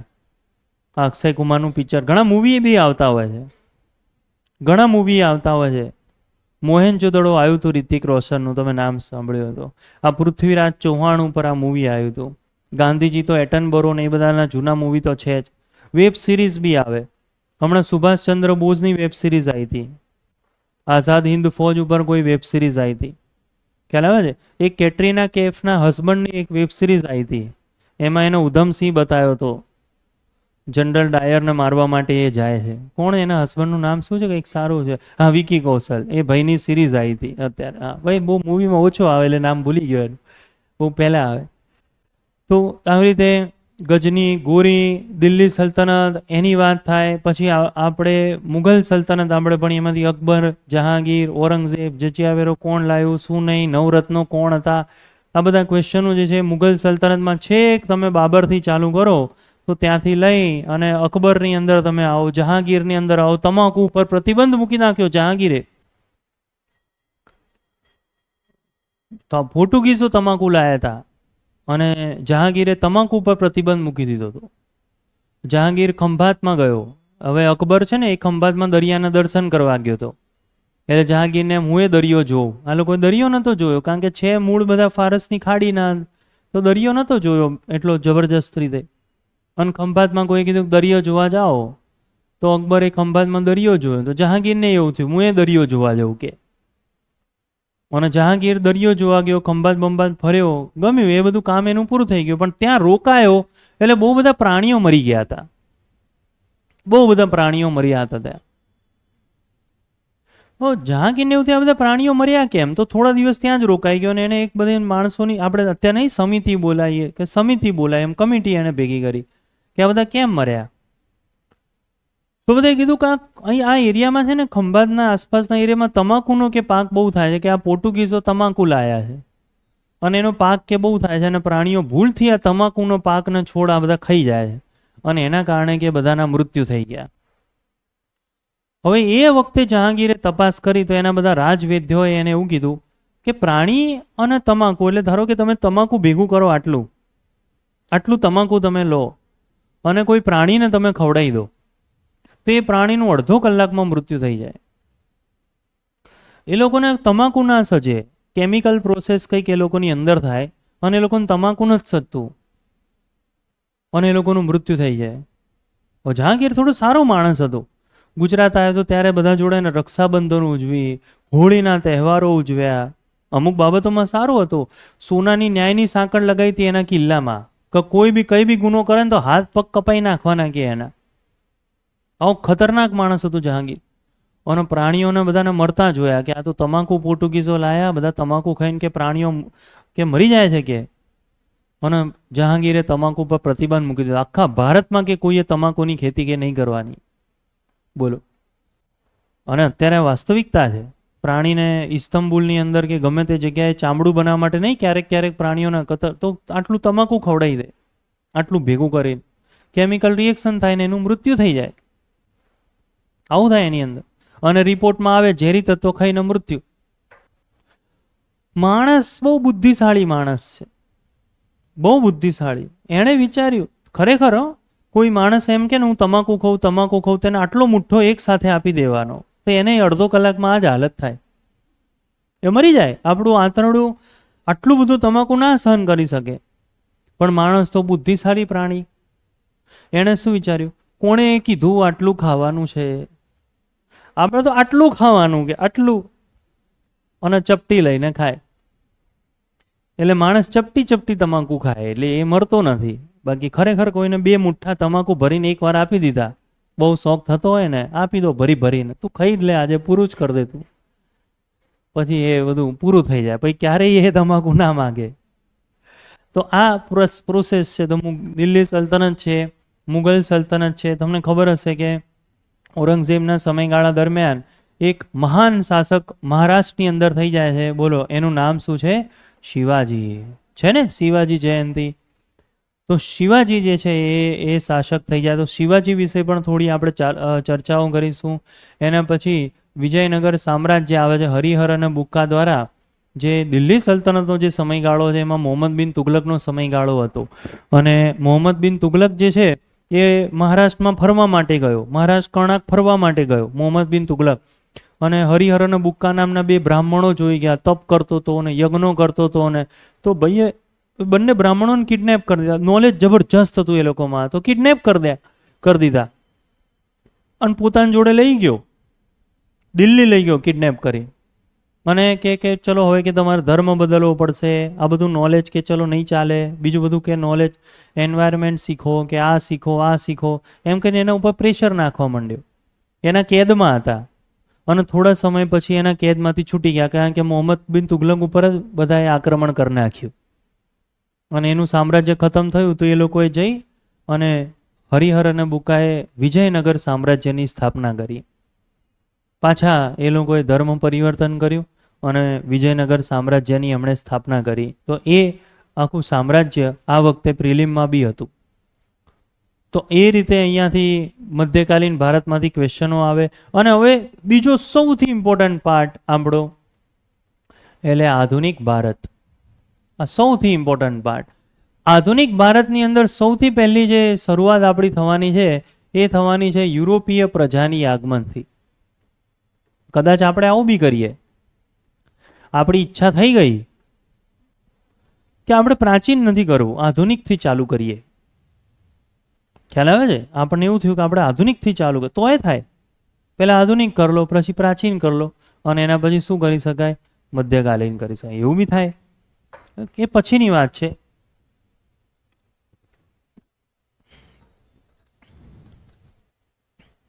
તો યુરોપીય પ્રજાનું આગમન વાસ્કો દી ગામા, એટલે પહેલાં પોર્ટુગીઝો આવ્યા, પછી ડચ લોકો આવ્યા, પછી અંગ્રેજો આવ્યા, પછી ડેનમાર્કના લોકો આવ્યા, પછી ફ્રેન્ચ લોકો આવ્યા. એમ કરીને યુરોપીય પ્રજાનું અહીંયા લાઇનસર આગમન થાય. એમાં મેઇન આપણા માટે ઇમ્પોર્ટન્ટ કોણ છે? અંગ્રેજો. અંગ્રેજો આવ્યા. અંગ્રેજોએ પોતાની નીતિઓ ચાલુ કરી, એટલે એમણે ગવર્નર જનરલની નિમણૂક કરી. ગવર્નર જનરલમાંથી એક ક્વેશ્ચન આવે. આ વખતના ક્વેશ્ચનની વાત કરું તો ગવર્નર જનરલમાંથી એક ક્વેશ્ચન આવ્યો હતો. અને આ અલગ જ પ્રકારના ક્વેશ્ચન, મેં તમને કીધું ને, અલગ જ પ્રકારના ક્વેશ્ચન, કે એવું કહેવામાં આવે છે કે એક સમયગાળો છે અને એ સમયગાળાની અંદર 1826ની અંદર એક બિલ આવ્યું હતું અને એ બિલનો વિરોધ કરનાર એક સમાજવાદી વ્યક્તિ હતો અને એનું નામ શું છે? આવું આવ્યું હતું. મારા માટે નવું હતો આ ક્વેશ્ચન. બોલો. 2012થી હું ઇતિહાસ ભણાવું છું, 2012થી, અને મેં આવું જોયું પહેલી વાર. ઓહો, 1826માં એક બિલ આવ્યું અને એ બિલનો એક સમાજવાદી વ્યક્તિએ વિરોધ કર્યો. આ વ્યક્તિ કોણ? મેં તમને કીધું ને, અમુક એવા ક્વેશ્ચન આવે કે જે પૂરે આપણને ના ખબર હોય. મેં મારું થોડુંક લોજિક લગાડ્યું. શું લગાડ્યું? એક ઇતિહાસમાં મેં એક ઘટના ભણ્યો હતો. 1829ની અંદર રાજા રામમોહન રોયની મદદથી લોર્ડ વિલિયમ બેન્ટિકે શેની નાબૂદી કરી હતી? બોલો. સતી પ્રથા જે છે એની નાબૂદી કરી હતી. હું કઈ સાલ ભણ્યો હતો? 1829. હવે મેં એવું વિચાર્યું કે કંઈક વસ્તુ નાબૂદ કરી હોય તો એનું બિલ ને ખરડો ને ચર્ચા એ બધું પહેલાં થયું હોય કે ના થયું હોય. બસ મેં લોજિક લગાડ્યું. લોજિક લગાડીને મેં નામ આપી દીધું અહીંયા રાજા રામમોહન રોય. આવું. પછી હું પોતે ડરતો હતો બહાર આવીને, સાચું પડત સારું, કંઈ હોય તો સારું, પણ લોજિક કામ લાગી ગયું. અને ખરેખર આવું જ હતું. 1826ની અંદર આવી રીતે સતી પ્રથા ને આ ને તે ને એના બધા બિલો આવ્યા હતા અને એનો સતી પ્રથાનો ભયંકર એ વખતે વિરોધ ચાલતો હતો. અને પછી છેક 1829માં જઈને આ સતી પ્રથા, બાળકી દૂધ પીતી, આ બધી પ્રથાઓ જે છે એને નાબૂદ કરી. તો આવી રીતે અંગ્રેજો અહીંયા આવે છે, યુરોપીય પ્રજાનું આગમન અહીંયા થાય છે, એ આપણે ભણવાનું, એ લોકોની નીતિઓ આપણે ભણવાની. પછી પાછું ફરીથી કહી શકાય કે બહુ સરસ કોન્સેપ્ટ આવે છે અને 1857નો વિપ્લવ. અને 1857ના વિપ્લવથી લઈ અને નોન સ્ટોપ ક્યાં સુધી ભણવાનું આવે? સીધું 1947 સુધી. આખું આધુનિક ભારત. એ આધુનિક ભારત જે છે એની અંદર કેટલી બધી વસ્તુઓ આવે. તો એની અંદર જોવા જઈએ તો ઇન્ડિયન નેશનલ કોંગ્રેસ ઇમ્પોર્ટન્ટ છે, એની અંદર ઉદારવાદી વ્યક્તિઓ ઇમ્પોર્ટન્ટ છે, એની અંદર ઉગ્રવાદીઓ ઇમ્પોર્ટન્ટ છે, ઉગ્રવાદીઓની અંદર ભગતસિંહ ઇમ્પોર્ટન્ટ છે, ઘણા બધા છે એમ. આ તો ખાલી ઉદાહરણ આપું છું. સુભાષચંદ્ર બોઝ, રાસબિહારી ઘોષ, કેટલાય ખુદીરામ બોઝ, ઉગ્રવાદી ઘટનાઓ, ભારતમાં થયેલી ઉગ્રવાદી ઘટના, વિદેશમાં થયેલી ઉગ્રવાદી ઘટના, આ બધું જ એની અંદર આવે. શ્યામજી કૃષ્ણ વર્મા, કરઝન વિલિયમ વાહેલીની હત્યા, હે કેટલી ઘણી બધી ઘટનાઓ આવે. અને અહીંયા જો જોવા જઈએ તો એક તમને બહુ મજાની વસ્તુ તમને કહું, તમને મજા આવશે કે એક માણસ જે છે, એક વ્યક્તિ છે જેને ગાંધીજીએ ડુંગળી ચોરનું બિરુદ આપ્યું છે. બોલો કોણ છે આ? મોહનલાલ પંડ્યા. હવે ગાંધીજી જે છે એ કેવા? અહિંસાવાળા. બોલો કહેવાય કે ના કહેવાય? ગાંધીજી સાથે વ્યક્તિઓ જે રહે એ બી અહિંસાવાદી હોય કે ના હોય?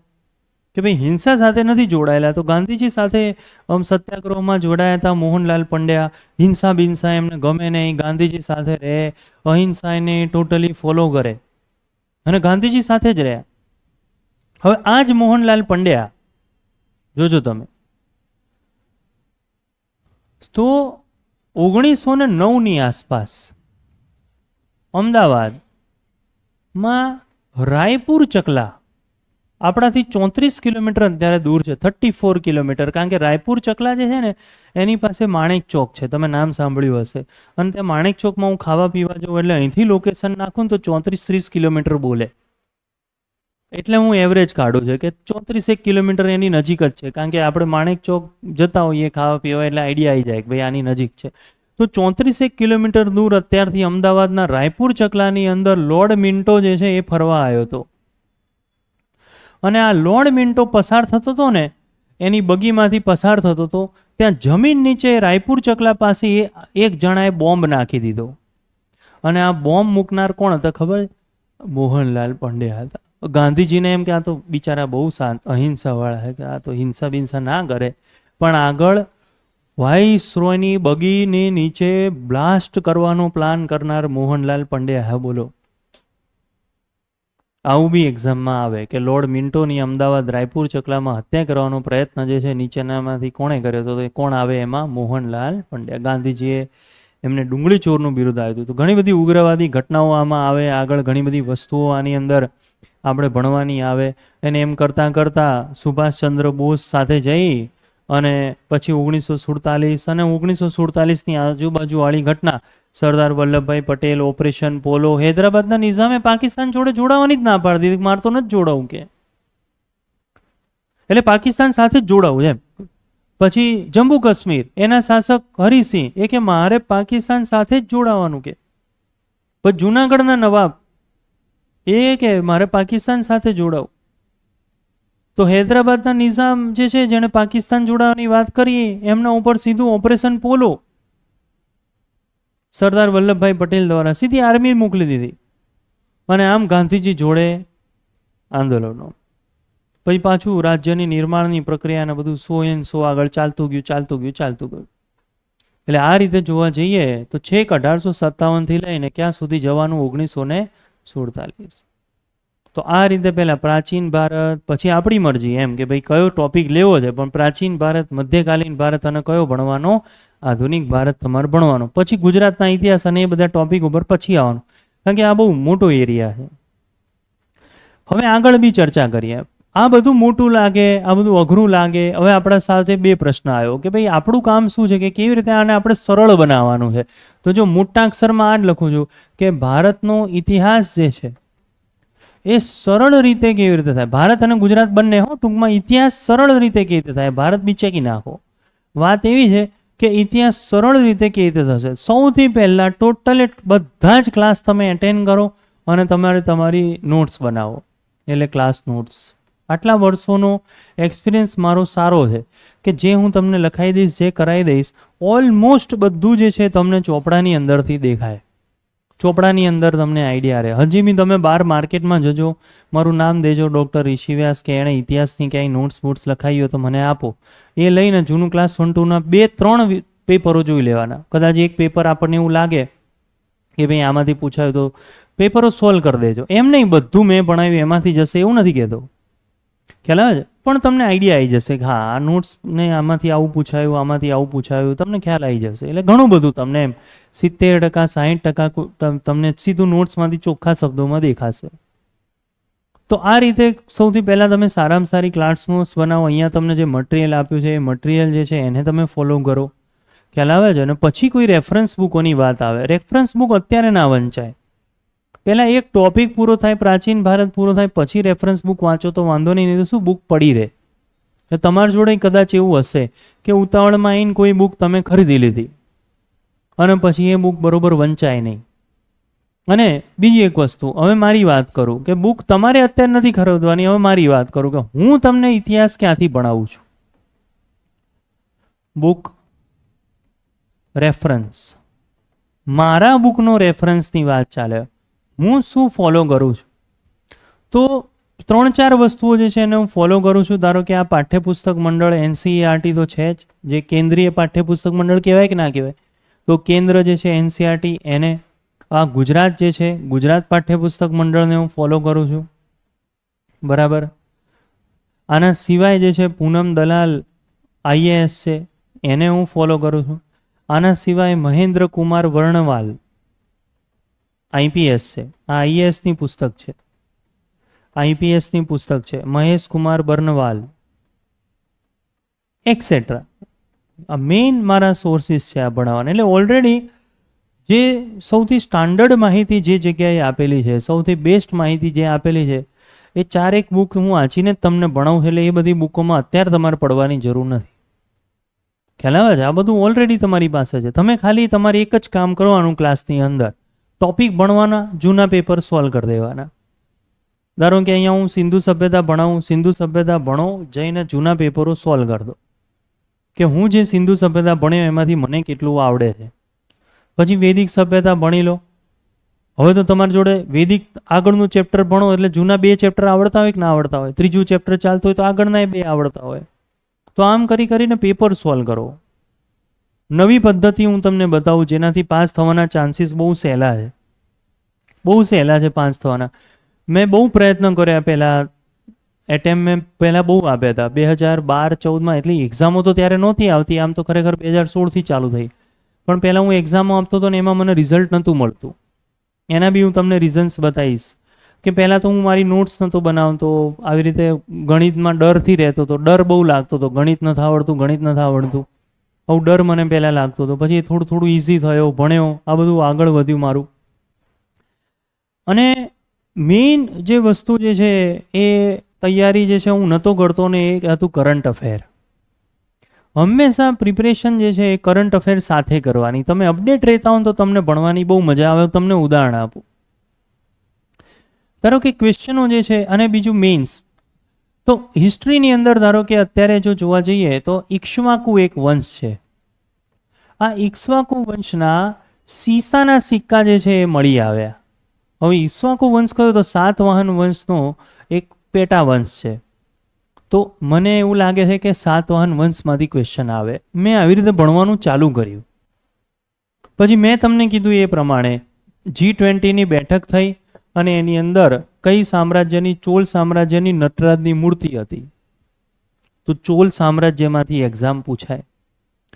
પછી ધારો કે આપણા મોદી સાહેબને તમે જોયા હશે કે આપણા પ્રધાનમંત્રી ક્યારેક નથી કોકને ચિત્રકલા ગિફ્ટ આપે, કોકને મૂર્તિ ગિફ્ટ આપે, આવું કોકને કંઈક ગિફ્ટ આપી દે. એ કોઈ રાજા કે કોઈ શાસકનું હોય તો એ કામનું પૂછાય. ધારો કે મૈસૂરની અંદર એક હાથી મળે છે, બહુ જબરજસ્ત નકાશી કામવાળો હાથી મળે. એ પાછું મૈસૂર સામ્રાજ્યનો છે. તો એ એક્ઝામની અંદર પૂછાય. કોઈ મહાબલીપુરમ કે બૃહદેશ્વરપુરમ કોઈ મંદિર પાસે એમણે કોઈ પ્રધાનમંત્રી કે પ્રેસિડેન્ટ જોડે ફોટો પડાવી લીધો. તો જે મંદિર પાસે ફોટો પડાયો એ જે વંશનું છે એ વંશ એક્ઝામમાં પૂછાય. પછી તમને બધાને ખબર હશે વર્લ્ડ હેરિટેજ સાઇટનું તમે નામ સાંભળ્યું હશે, છે ને? વર્લ્ડ હેરિટેજ વિશ્વ ધરોહર જગ્યાઓ આવશે ભણવામાં. ના સાંભળ્યું તોય વાંધો નહીં.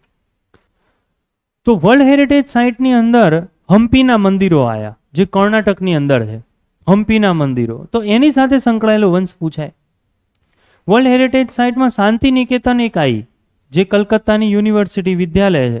તો એ કોની? રવિન્દ્રનાથ ટાગોરની. તો એક્ઝામમાં રવિન્દ્રનાથ ટાગોર આવે. આજ મેં તમને કીધું કરંટ અફેરમાં લોથલમાં નેશનલ મેરીટાઈમ હેરિટેજ સેન્ટર બની રહ્યું, તો લોથલ એક્ઝામમાં આવે.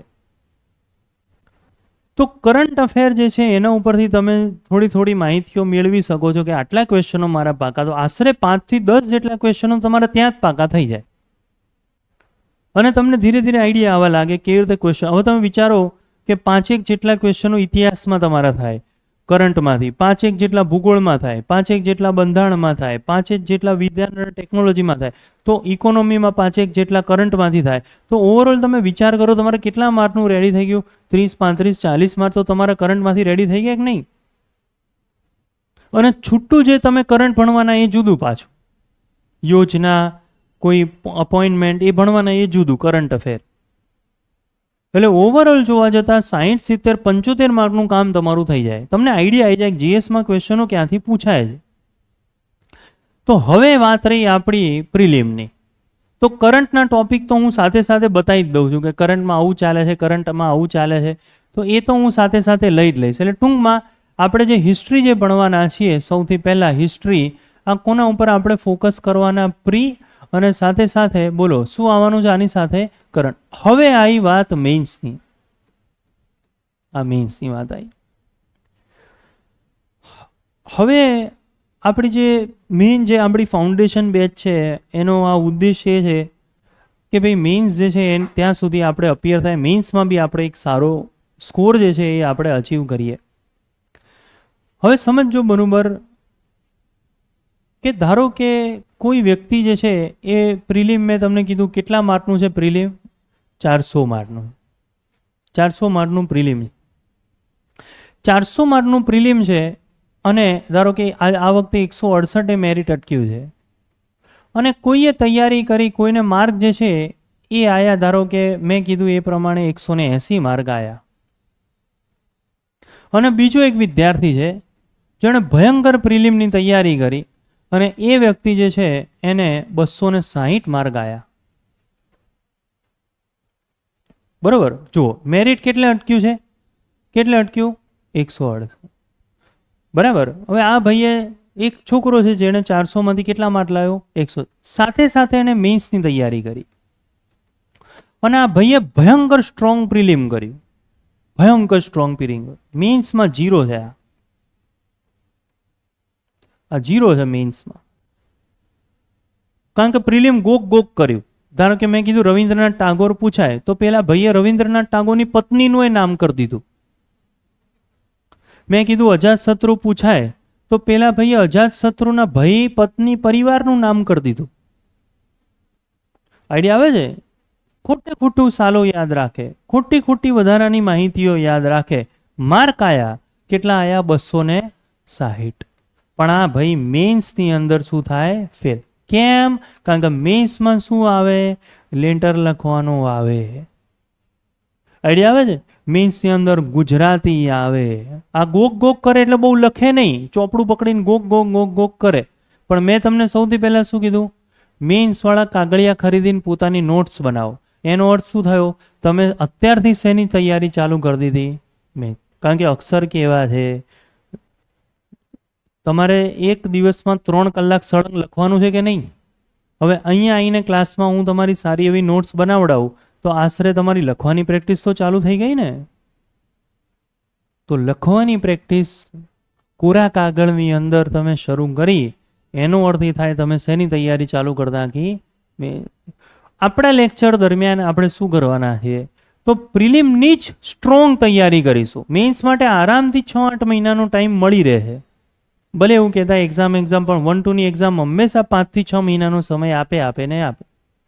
અત્યારે 8 જાન્યુઆરીએ પ્રિલિમ લેવાઈ હતી. તમારા 200નો સ્કોર થતો હોય, 180 થતો હોય તો કન્ફર્મ તમે પાસ થવાના જ છો. હવે 8 જાન્યુઆરીએ પ્રિલિમ લેવાઈ અને 21 ઓક્ટોબરે જાહેરાત છે મેઇન્સની. ગણી લો કેટલો સમય થઈ ગયો. આઈડિયા આવે છે? 6-1 મહિના થઈ ગયા કે નહીં? 1-2માં ટાઈમ મળે હંમેશા, ઓછામાં ઓછા 4.5-5 મહિના મળે અને ઇનફ છે. એની અંદર ના થાય એવું નહીં, ઇનફ છે ટાઈમ. તો ક્વેશ્ચન જે છે એ જોતા રહેવાનું, કેવા ક્વેશ્ચન પૂછે. મેઇન્સનો સૌથી પહેલો સિક્રેટ કયો છે? કે તમારું પ્રિલિમ જે છે એ સારું એવું સ્ટ્રોંગ હોવું જોઈએ. અને પ્રિલિમમાં તમને આઈડિયા આવવો જોઈએ કે આ જે વસ્તુ મેં લખી એમાંથી આવા પ્રકારનો મેઇન્સમાં ક્વેશ્ચન આવી શકે છે. બસ લખવાનું કંઈ નહીં, આન્સર રાઇટિંગ અત્યારે કંઈ નહીં કરવાનું, આન્સર રાઇટિંગ નહીં કરવાનું, આન્સર નથી લખવાનો, પણ આઈડિયા હોવો જોઈએ કે આવો ક્વેશ્ચન પૂછાય. હું એક ઉદાહરણ તમને આપું એટલે તમને ખબર પડી. જો ક્યારના આપણે જે ચર્ચા કરી રહ્યા છે એ ચોલ સામ્રાજ્ય જે છે એની નટરાજની મૂર્તિની આપણે વાત કરી રહ્યા છે કે નહીં? બોલો, કરી રહ્યા છે કે નહીં? તો હું કંઈ તમને નવું નહીં કહું, જે પૂછાયું એ જ કહીશ. લાસ્ટ ક્લાસ 1 ટુ મેઇન્સનું પેપર જોઈ લો, એની અંદર શું લખ્યું છે? ચોલ સામ્રાજ્યની કલા સંસ્કૃતિ વિશે નોંધ લખો. હવે કેમ પૂછાયું તમને ખબર પડી ગઈ? 2023માં ભારત મંડપમની સામે કયા સામ્રાજ્યની મૂર્તિ હતી? ચોલ. તો આ લાસ્ટ ક્લાસ 1 ટુ ની અંદર ક્વેશ્ચન કયો હતો કે ચોલ સામ્રાજ્યની કલા સંસ્કૃતિ જણાવો. તો બોલો, તમને તો ખબર છે નટરાજની મૂર્તિ છે, ખબર છે કે નહીં? તો તમે પહેલો પોઈન્ટ આ રીતે ના શરૂ કરી શકો કે ચોલ સામ્રાજ્યની કલા સંસ્કૃતિ નીચે મુજબ છે, પછી તમે લખી નાખો મૂર્તિ કલા. બોલો, લખાય કે ના લખાય? અને પછી તમે લખો નટરાજની મૂર્તિ.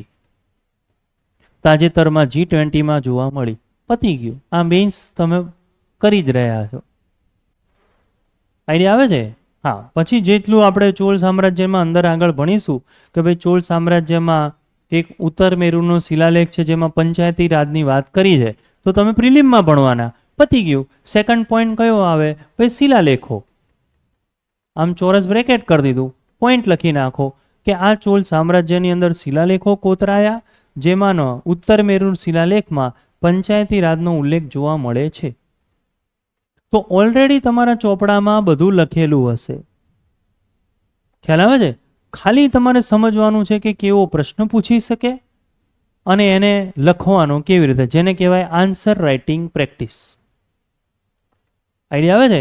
અને આન્સર રાઇટિંગ પ્રેક્ટિસ જે છે એ ક્યારે થાય? પ્રિલિમ પાસ કરીને તરત આન્સર રાઇટિંગ પ્રેક્ટિસ ચાલુ થઈ જાય તમારે અને તમારાના ચોપડામાંથી જ. જે તમે ચોપડો શેની અંદર બનાવેલો હોય? પ્રિલિમમાં. હા, થોડું અલગ છે, એવું નથી બધા જ ટોપિક જે છે જે પ્રિલિમની અંદર છે એ મેઇન્સમાં છે. ના, અમુક એવું છે. હવે એનું તમને ઉદાહરણ પણ આપો એટલે તમને આઈડિયા આવે. પ્રિલિમની અંદર જોવા જઈએ તો વલ્લભ વિદ્યાપીઠ છે, નાલંદા વિદ્યાપીઠ છે, આ બધા ડિટેલમાં કોઈ નથી ભણતા. ક્યાં નથી ભણતા? પ્રિલિમમાં. પણ મેઇન્સમાં એવો ક્વેશ્ચન આવે છે કે નાલંદા વિદ્યાપીઠ વિશે સમજાવો. આઈડિયા આવે છે? તો એ વિદ્યાપીઠ વિશે માહિતીઓ તમારે આપવી પડે. તો તમે સમજો કે તમે તમારો જે પ્રિલિમ છે એ તમારું 60-70% કામ કરી દેશે. પછી 9-30% જેટલું જે છે મેઇન્સમાં ભણતા ભણતા થોડા ટોપિક તમે જોઈ લો એટલે તમારું કામ પૂરું. ઉદાહરણ આપું, હજી એક ઉદાહરણ આપું એટલે બિલકુલ તમારા મગજમાં બેસી જાય. ધારો કે આપણે ભણી રહ્યા છીએ આધુનિક ભારત, તો આધુનિક ભારતની અંદર આવશે અલગથી ગાંધીજી, ગાંધીજીની બધી ઘટનાઓ આવશે, ચંપારણ સત્યાગ્રહ આવશે, અમદાવાદ મિલ મજૂર આંદોલન આવશે, આ બધું આવશે. અને બહુ લેટ થોડો ગાંધીજીની ઘટનાઓ પતી જાય પછી આવશે સુભાષચંદ્ર બોઝ અને એની આઝાદ હિન્દ ફૌજ. આ આવશે. તો તમે પ્રિલિમમાં ભણ્યા હશો ગાંધીજી, પછી પ્રિલિમમાં ભણ્યા હશો સુભાષચંદ્ર બોઝ, આઝાદ હિન્દ ફૌજ. પ્રિલિમ તમે આપી દીધી, એના ક્વેશ્ચનો પૂછાઈ ગયા, તમે પ્રિલિમમાં પાસ થઈ ગયા. હવે તમે મેઇન્સમાં બેઠા છો અને હવે તમે અત્યારે અહીંયા આવ્યા કે અમારી પ્રિલિમ બહુ સારી ગઈ છે, 180-200 જેટલા થાય છે, હવે તમે મેઇન્સ ભણાવવાનું ચાલુ કરો. તો તમારો જ તમે ચોપડો કાઢશો અને હું અહીંયા શું લખીશ? ક્વેશ્ચન લખીશ. ગાંધીજી અને સુભાષચંદ્ર બોઝ વચ્ચે વિચારોમાં ક્યાં ક્યાં અથવા કઈ કઈ જગ્યાએ વિરોધાભાસ હતો સમજાવો. આઈડિયા આવી ગયો કે નહીં? હવે આપણે તૈયારી ચાલુ કરીશું લખવાનું. હું તમને બતાવી દઈશ. અચ્છા, ત્યાં હું એવું બોલું કે યાદ છે ને ગાંધીજીએ જે છે એ આ અહિંસાનો માર્ગ અપનાવ્યો હતો, તો એ તો તમે ભણ્યા હોય ને પ્રિલિમમાં.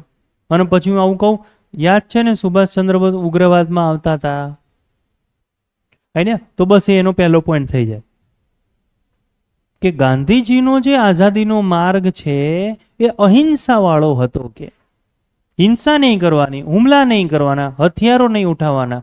જ્યારે સુભાષચંદ્ર બોઝે ફોરવર્ડ બ્લોકની સ્થાપના કરી એ સાબિત કર્યું હતું કે એમનો સ્વતંત્રતાનો માર્ગ હિંસાવાદી છે.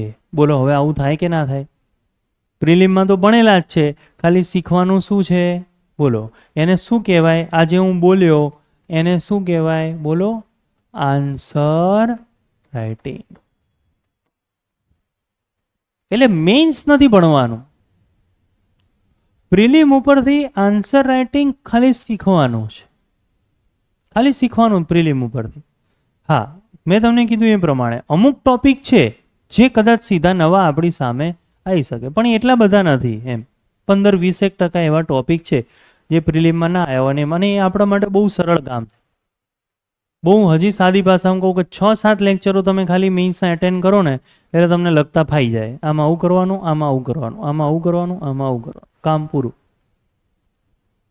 એટલે એ રીતના સેશન જે છે આપણે એની અંદર રાખવાના છે. એટલે પ્રિલિમ અને મેઇન્સ મસ્ત મજાની આપણી બેચ, હાઈ ક્લાસ પ્રિલિમ, એના પછી શું આવશે? મેઇન. સરસ મજાનો ચોપડો બનાવવાનું ચાલુ કરવાનો. અત્યારે કોઈ પણ પ્રકારની પુસ્તક ખરીદવાની નથી.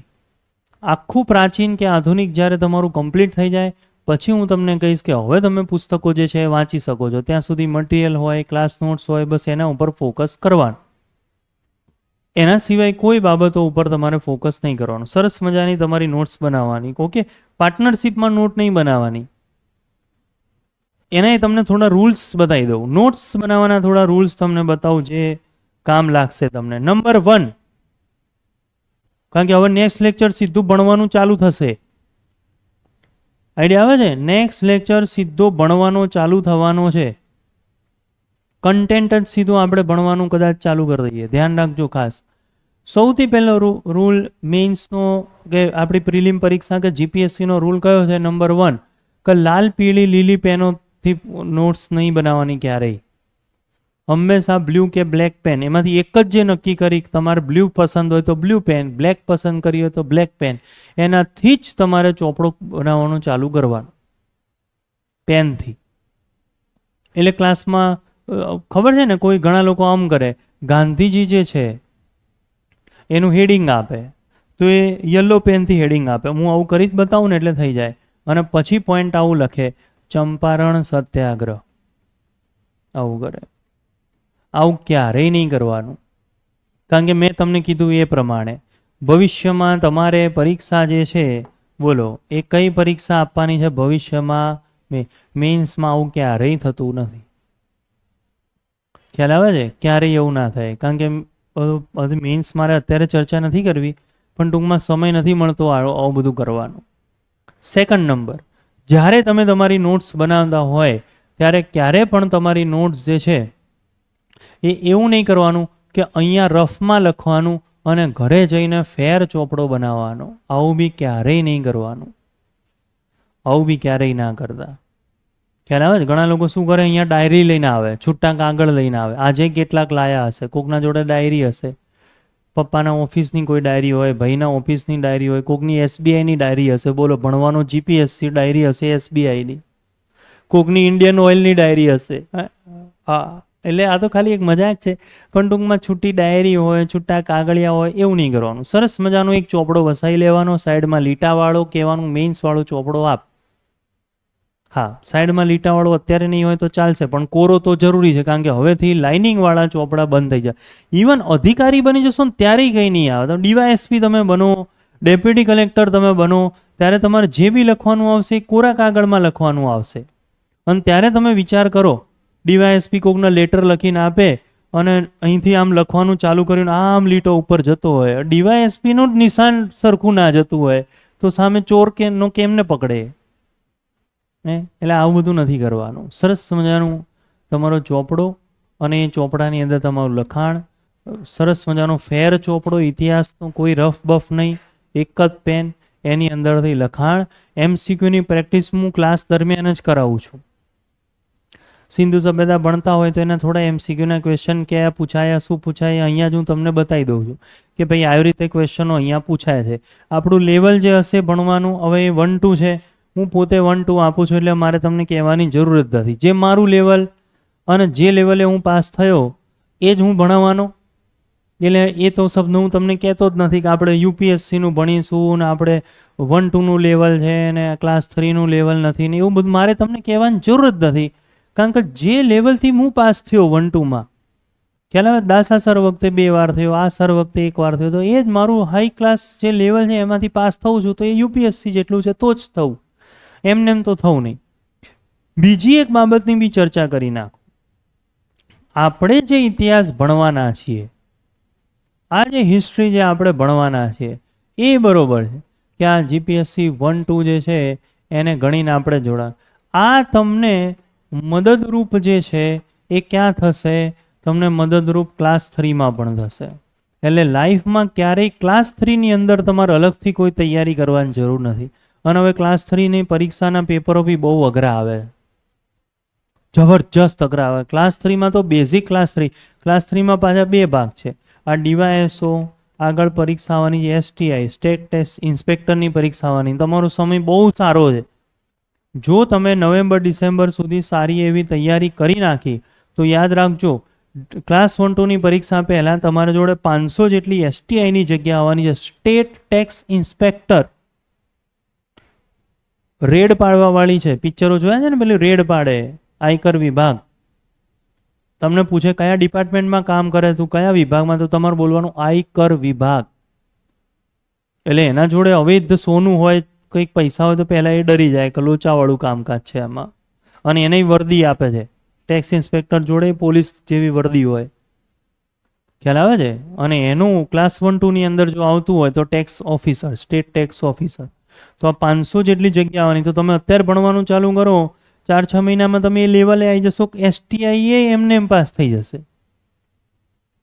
આઈડિયા આવે છે? એટલે આ પાસ કરશો, 2 મહિનામાં 1-2 આવશે, એ 1-2 આપશો એટલે પછી તમારા 2 રિઝલ્ટ આવશે. એસટીઆઈનું એ મેઇન્સનું રિઝલ્ટ આવશે અને આનું એ મેઇન્સનું રિઝલ્ટ. ભેગું ભેગું ચાલશે. હા, 1-2 મહિનાનો ડિફરન્સ હશે, પણ બેઉના રિઝલ્ટ તમારી સામે આવતા હશે. એટલે 1-2 અને ઓછામાં ઓછું ક્લાસ 3 તો ખરું જ. ખ્યાલ આવે છે? 1-2 તો છે જ, પણ સાથે સાથે પેલું ક્લાસ 3 તો તમારું ખરું જ. એ તો તમારું કન્ફર્મ થઈ જાય. એટલે ઘણા લોકોની રીત આ હોય છે, અને હું એમાં બી માનું છું. ઘણા લોકોની રીત આ હોય છે અને એમાં બી હું માનું છું કે ક્લાસ 1-2ની તૈયારી કરતા હોય તો ક્લાસ 3 થઈ જવાય, બહુ ઇઝીલી થઈ જવાય. અને એ સારું છે, કારણ કે બધાની ઇકોનોમિકલ કન્ડિશન ઘરમાં સેમ ના હોય. કોને કેટલી નોકરીની જરૂરિયાત છે એ બધાનું સેમ ના હોય. બધાની જરૂરિયાત અલગ. કોઈને તીવ્ર જરૂરિયાત હોય કે આ વર્ષે પાસ કરી જ નાખી, નહીં તો મારી ઘરની સ્થિતિ બગડી જશે. ઘણાને તાત્કાલિક જરૂર હોય અને કોઈને કોઈ ચિંતા જ ના હોય. પાસ તો પાસ, નહીં તો કોઈ ટેન્શન નથી. આ એસટીઆઈ નહીં તો એના પછીની એસટીઆઈ, એ નહીં તો એના પછીની 1-2, એ નહીં તો એના પછીની. ઘણા એટલા પ્લાન બનાવી દીધા હોય કે અત્યારે નહીં થયું તો લગ્ન કરીને વાઈફ જોડે ભેગા ભણીશું, એમાં શું મોટી વાત. ખ્યાલ આવે છે? એટલે એમાં બધું જે છે એ અલગ બધાની મેન્ટાલિટી હોય. પણ એક જોબ લઈ લેવી. તો ફિલહાલ તો હું તમને કહીશ કે તમારે જે છે એ બહુ સારું કહેવાય, એમ બહુ સારું કહેવાય કે સામે એક બહુ મોટી પોસ્ટવાળી 500થી વધારે પહેલી વાર જીપીએસસી 500+ એકલી એસટીઆઈ લોન્ચ કરી રહી છે. એકલી પહેલી વાર ફર્સ્ટ ટાઈમ લોન્ચ કરે છે. એટલે તમે 4-6 મહિનાની હાઈ ક્લાસ તૈયારી કરી નાખી એટલે સામે તમને ક્લાસ 3 કન્ફર્મ દેખાતી હોય. હા, એમાં બી સેમ છે, એમાં મેઇન્સ છે, ઇન્ટરવ્યૂ નથી, એમાં સીધી મેઇન્સ છે. એટલે એ તો તમને ફાયદો થઈ જ જાય, અને 1-2 તો આપણી સામે છે જ. તો એ તમને બેનિફિટ જે છે આની અંદર તમને મળી જશે. ઓકે, ચલો. તો આ મારા તરફથી તમને જે કહેવાનું હતું એ અહીંયા મેં તમને ડિલિવર કર્યું. હવે તમારો વારો. તમને કોઈ ક્વેશ્ચન હોય, તમારે કંઈ બી બાબત પૂછવું હોય, મોસ્ટ પ્રોબેબલી હિસ્ટ્રી વિશે, એના સિવાય બી કોઈ ક્વેશ્ચન હોય કે તમને એવું થાય કે આ સાહેબ હવે મેઇન્સ અપિયર કરવાના છે કે 24 માર્ક અને 36 માર્કે 2 મેઇન્સ પરીક્ષા ફેલ કરી, તો શું હતું શું નહીં, આવી કોઈ ચર્ચા તમારે મારી સાથે કરવી હોય તો એક્ઝામ રિલેટેડ ચર્ચા જે છે તમે કરી શકો છો. બોલો, કોઈ બી તમારે ક્વેશ્ચન પૂછવું હોય તો. અને ક્લાસનું આપણું હિસ્ટ્રીનું જે કલ્ચર રહેશે, જે હિસ્ટ્રીનું કલ્ચર જ થયું ને હવે તો તમે મારી જોડે ભણો એટલે ઇતિહાસની આપણી બાબત, તો એ કલ્ચર બહુ ફ્રી રાખવું પડશે, નહીં તો ઇતિહાસ યાદ નહીં રહે. એટલે ઇઝી ગોઈંગ રાખવું પડશે, ટેન્શનવાળું નહીં. ખ્યાલ આવે છે? બહુ ફ્રીલી શાંતિથી ભણો, ડિસ્કસ કરતા હોય. હું કોઈ ક્વેશ્ચન પૂછું, તમે આન્સર ના આવડે તો બી આપવાનો પ્રયત્ન કરો, ભલે ખોટું પડે. એમાં કંઈ ગભરાવાની જરૂર નથી. કારણ કે હવે તમારે ભવિષ્યમાં અધિકારી બનવાનું. અધિકારી બોલતા ના ડરે. ખ્યાલ આવે છે? હા, એવું નથી કહેતો કે પછી એટલું બધું ફ્રેન્ડલી બનાવી દો કે ચોપડા ઉછાળી નાખો. અરે વાહ ભગતસિંહ, શું વાત કરી તે, કે 2 બોમ્બ ફેંકી દીધા, કે લો આપણો 1 બોમ્બ. એટલું બધું એન્જોય નથી કરવાનું. ખ્યાલ આવે છે? પણ શાંતિથી આરામથી હસી મજાક કરતા કરતા, એન્જોય કરતા કરતા ઇતિહાસ યાદ રહે. પ્રેશરથી કોઈ દિવસ ઇતિહાસ યાદ ના રહે. એમ તમે પ્રેશરથી જોતા હોય તો કોઈ દિવસ તમે જ વિચાર કરો, તો મૂવી જોવા જતા હોય, તમે જતા હોય અને ભાઈબંધ જોડે ઝઘડીને ગયા હોય, હે, અથવા તો પપ્પાએ 1 લાફો મારી દીધો હોય, પછી મૂવી જોવા ગયા હોય, તો પિક્ચર જોવાની મજા આવે? ના આવે. ખ્યાલ આવે છે? અને પિક્ચરમાં કંઈ મજા ના આવે ને યાદય કંઈ ના રહે. આ એના જેવી વસ્તુ છે. એકદમ ફ્રેન્ડલી પિક્ચર જોવા ગયા હોય, મૂવી જોવા ગયા હોય, તો બહાર આવીને બધાને 2 વાર સ્ટોરી કહી દીધી હોય, આવું પિક્ચરમાં આવું હતું, ના પિક્ચરમાં આવું હતું. એટલે એકદમ ફ્રી થઈને તમે એટેન્ડ કરશો તો તમને બહુ મજા આવશે. ચલો, કોઈને કંઈ ક્વેશ્ચન હોય તો તમે મને પૂછી શકો છો.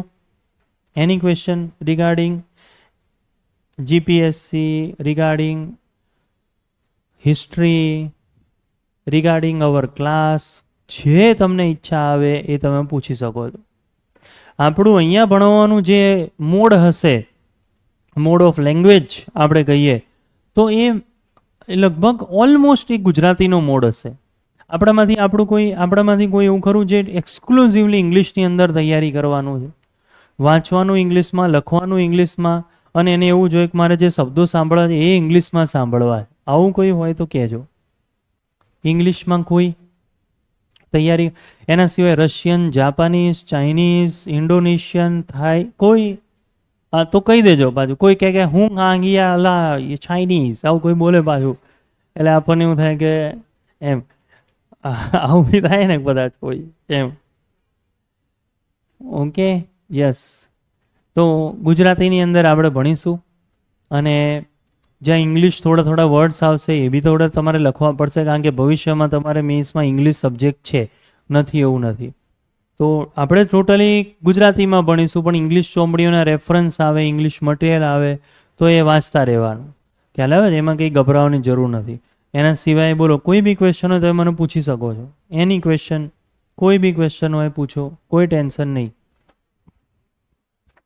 બોલો બોલો બોલો.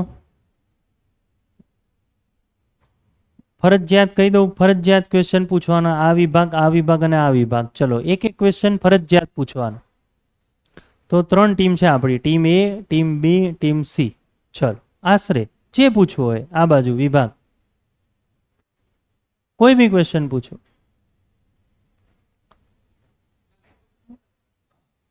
પહેલા આ વિભાગનું નામ છે. ખાલી જો ઇતિહાસ વિષય જે છે એ એવું તો ના કહી શકાય સૌથી લાંબો છે, પણ વન ઓફ ધ લોંગેસ્ટ, એમ લાંબામાં લાંબો સિલેબસ જે છે એ ધરાવે. એવરેજ જો જોવા જઈએ તો એકાદ ટોપિક પાછળ 2 થી 3 લેક્ચરો જતા હોય. હવે હર્ષવર્ધન એવો સબ્જેક્ટ છે કે જેમાં 1 લેક્ચરમાં કામ પૂરું થઈ જાય. હર્ષવર્ધન ઉડતાનો અડધો કલાક આપણો વધે, 2 કલાક આપણે ભણતા હોય તો. પણ અમુક એવા ટોપિક છે જેમ કે મૌર્ય સામ્રાજ્ય, તો એની અંદર અશોક ને આ બધું ભણતા ભણતા તમારે 2 થી 3 લેક્ચરો જે છે એની અંદર જતા રહે. ઓલરેડી જેટલા પણ અત્યાર સુધી ક્લાસ 1 2ની બેચની અંદર આપણે જે ભણાયું છે, જે બી આપણે કામ કર્યું છે, એ એવરેજ જે છે કોના ઉપર આધાર રાખે કે ભાઈ વિદ્યાર્થીઓ કેટલી સરળતાથી એને સમજી રહે, કેટલું એમને આવડે છે, કેટલું ફાસ્ટ એ લખી શકે, કેટલું ફટાફટ એ રિવિઝન કરી શકે, એના ઉપર આધાર રાખે.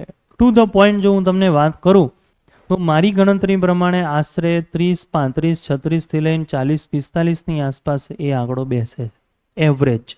એમાં ઉપર નીચે કંઈક ને કંઈક હોઈ શકે. ખ્યાલ આવે છે? કારણ કે ટોપિકની જો આપણે ગણતરી કરીએ કે ભાઈ અંદર કેટલા ટોપિક છે, તો આઈ થિંક 14 થી લઈને 18 જેટલા કંઈક ટોપિક એની અંદર આપેલા છે. અને એ રીતે જો ગણતરી કરવા બેસીએ તો અમુક ટોપિક લાંબા છે, અમુક ટોપિક કેવા છે, વન લાઇનર છે, તો એની કંઈક ગણતરી એમાં બેસે. ચલો, બીજો કંઈ ક્વેશ્ચન આશરે? બોલો બોલો, પૂછો આ બાદથી કોઈ ક્વેશ્ચન પર.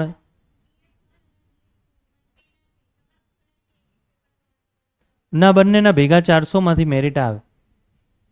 400માં એક ઉદાહરણ મારું આપ. મારા એક પેપર આપવા ગયો 1-2નું 2017ની આસપાસ પેપર આપવા ગયો. અને ત્યારે છે ને મારા નવા લગ્ન થયા હતા 16. તો જસ્ટ મારા લગ્ન થયા અને ક્લાસ 1-2નું પેપર આપવા માટે ગયો. દાસા સરની બી એ પહેલો ટેન્યોર. દાસા સર જસ્ટ આવ્યા હતા, બહુ અઘરા પેપર. અને એમાં પેપર 1 હું આપવા ગયો, પેપર 1. અને મારી તૈયારી બહુ સારી હતી, હાઈ ક્લાસ તૈયારી હતી. ભગવાન જાણે શું ઇતિહાસ, આર્ટ એન્ડ કલ્ચર, બંધારણ પૂછ્યું કે કંઈ ખબર જ ના પડે.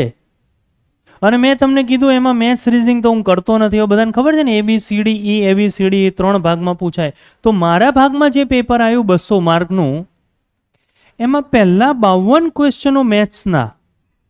એટલે તમે વિચાર કરો, જસ્ટ હું મસ્ત લગ્ન કરીને અરે પાસ થઈ જશું, ક્લાસ 1 બની જશું, ગાડી બાડી આવી જશે, હજી મેરેજ થયા છે મારા, અને હું આમ જસ્ટ એક્ઝામ આપવા માટે ગયો ક્લાસ 1-2 યસ. અને નવા લગ્ન થયા હોય તો મૂકવા આવે, તો બહાર જે છે એ રાહ જોવે મારી એમ. તો જાઓ, પાણીની બોટલ, નાસ્તો બધું મારા માટે રેડી હતું બહાર. અને મને ખબર નથી કે હમણાં એક્ઝામ પતશે, હું કહીશ મસ્ત પેપર ગયું, કારણ કે 2012થી તૈયારી હોય. દાસા સરનો પહેલો ટેન્યર ગયો તો પહેલા 52 ક્વેશ્ચનો મેથ્સના. એટલે તમે સમજો, જતા આવે મારે 52 પહેલા ઈ કરવાના. ઈ ખબર છે ને, એટલે બેઠો થોડી વાર ઈ કરે રાખતો હતો, કારણ કે ખબર હતી આમાં કંઈ છે નહીં. કારણ જે રિઝનિંગ વાળા દેખાતા હતા એ કરતો હતો. પછી મેં કીધું હવે ગયું, ભૂક્કા બોલાવી દઉં હવે. અને ત્યાં 4-5 ક્વેશ્ચનો વાંચ્યા ઇતિહાસના. મેં કીધું ઓહો ટફ છે. પછી બીજા 5-10 આવ્યા, મેં કીધું ઓહો આ તો બહુ અઘરું પડે. પછી મને એમ કે હમણાં પેલા સહેલા ચાલુ થશે હમણાં, પણ એ આયા જ નહીં ક્વેશ્ચન, એ ચાલુ જ ના. છતાં ઇતિહાસનો લેક્ચરર હતો 2012થી, એટલે ધીરે પછી મને એમ કે આ વખતે ઇતિહાસ બહુ ટફ છે. ઇતિહાસના થોડા ક્વેશ્ચનો ગયા અને મને થોડા ઘણા જ આવડે, એટલે મેં કીધું ઇતિહાસ બહુ ટફ છે. હવે બંધારણ અને આર્ટ એન્ડ કલ્ચરમાં મારે થોડું ધ્યાન આપવું પડશે. કંઈ નહીં, આવડે છે, વાંધો નહીં. આર્ટ એન્ડ કલ્ચર ચાલુ થયું, અઘરું પૂછ્યું છે, પાછું અઘરું. પહેલા પેપરમાં મેં બધું ટીક કરી નાખ્યું ને 200માંથી મારા 53 થયા. અને મને જે હું ટીક કરું ને એ પાછું સાચું જ હોય, કારણ કે એ બાબતે તો ત્યારે લેક્ચરર હતો, એટલે મેં જે ટીક કરી દીધું એ પછી સાચું છે. 53 થયા. આઈને સીધું જ બહાર આવીને મેં કહી દીધું સરસ મૂવી આવ્યું હતું ત્યારે. અમારા માટે સરસ હતું, બાકી હતું બોગસ પિક્ચર. વેલ્વેટ પિક્ચર આવ્યું હતું એક, બહુ બોગસ, જબરજસ્ત ફ્લોપ હતું. પણ મેં તો કીધું સરસ નવું આજે પિક્ચર આવ્યું છે, શુક્રવારે રિલીઝ થયું, રવિવાર છે, પિક્ચર જોવા જઈએ. તો કે કેમ એક્ઝામ નહીં આપવાની પેપર 2? મેં કીધું ના થવાય, 53 જ માર્ક છે કે. એમ કીધું ના થવાય, 200 તો લાવવા પડે તો જ પાસ થવાય, ના થવાય. પણ છતાં હવે શું કે નવા લગ્ન થયા એટલે ઇન્સ્પિરેશન બી હોય, ના તમે આમ તમે એક્ઝામ આપો, આમ તેમ બધાને થાય, બધાને અઘરું પડ્યું, આવું નહીં, હાર નહીં માનવાની, આ તે. ઓકે, ઈચ્છા તો હતી પિક્ચર જોવા, ઓકે કશું વાંધો નહીં, પણ હવે બેઠા છે તો હવે કહે છે તો, અને ત્યારે તો માનવું જ પડે, લગ્ન થયા એટલે બધા એકબીજાનું બહુ માને. ઓકે કશું વાંધો નહીં. સેકન્ડ પેપર આપ્યું અને જે બી મારા માર્ક થયા સેકન્ડ પેપર પર ટફ આવ્યું હતું. અને છેલ્લે જે છે મારા માર્ક મેં ગણ્યા તો 128થી 132 જેટલા થતા હતા. મેં કીધું હવે આપણે પાસ નહીં થઈએ, બધું છોડી દીધું મેં. મેરિટ અટક્યું. એ આ મારી પહેલી જીપીએસસી હતી જ્યારે હું ફર્સ્ટ ટાઈમ પાસ થયો હતો, ત્યારે મેરિટ અટક્યું 123.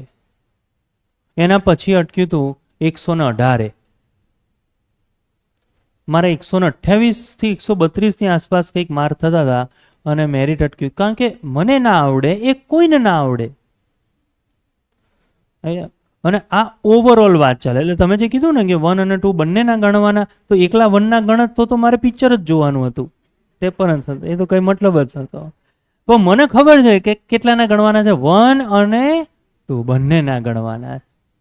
જેમ તેમ કરીને એક્ઝામ આપી, 128થી 132 મારો માર્ક થતા હતા અને મેરિટ 123 અટક્યું. અને આપણે પ્રિલિમ પહેલી વાર પાસ થયા 2017ની અંદર, ફર્સ્ટ ટાઈમ હું પાસ થયો. તો આવું હોય છે, બંનેનું ગણાય. ચલો હવે તમારો વારો. હતું નહીં, છે હજી બી છે જ પ્રાચીન ભારત, એમ ભણવાનું જ છે એક એક મત.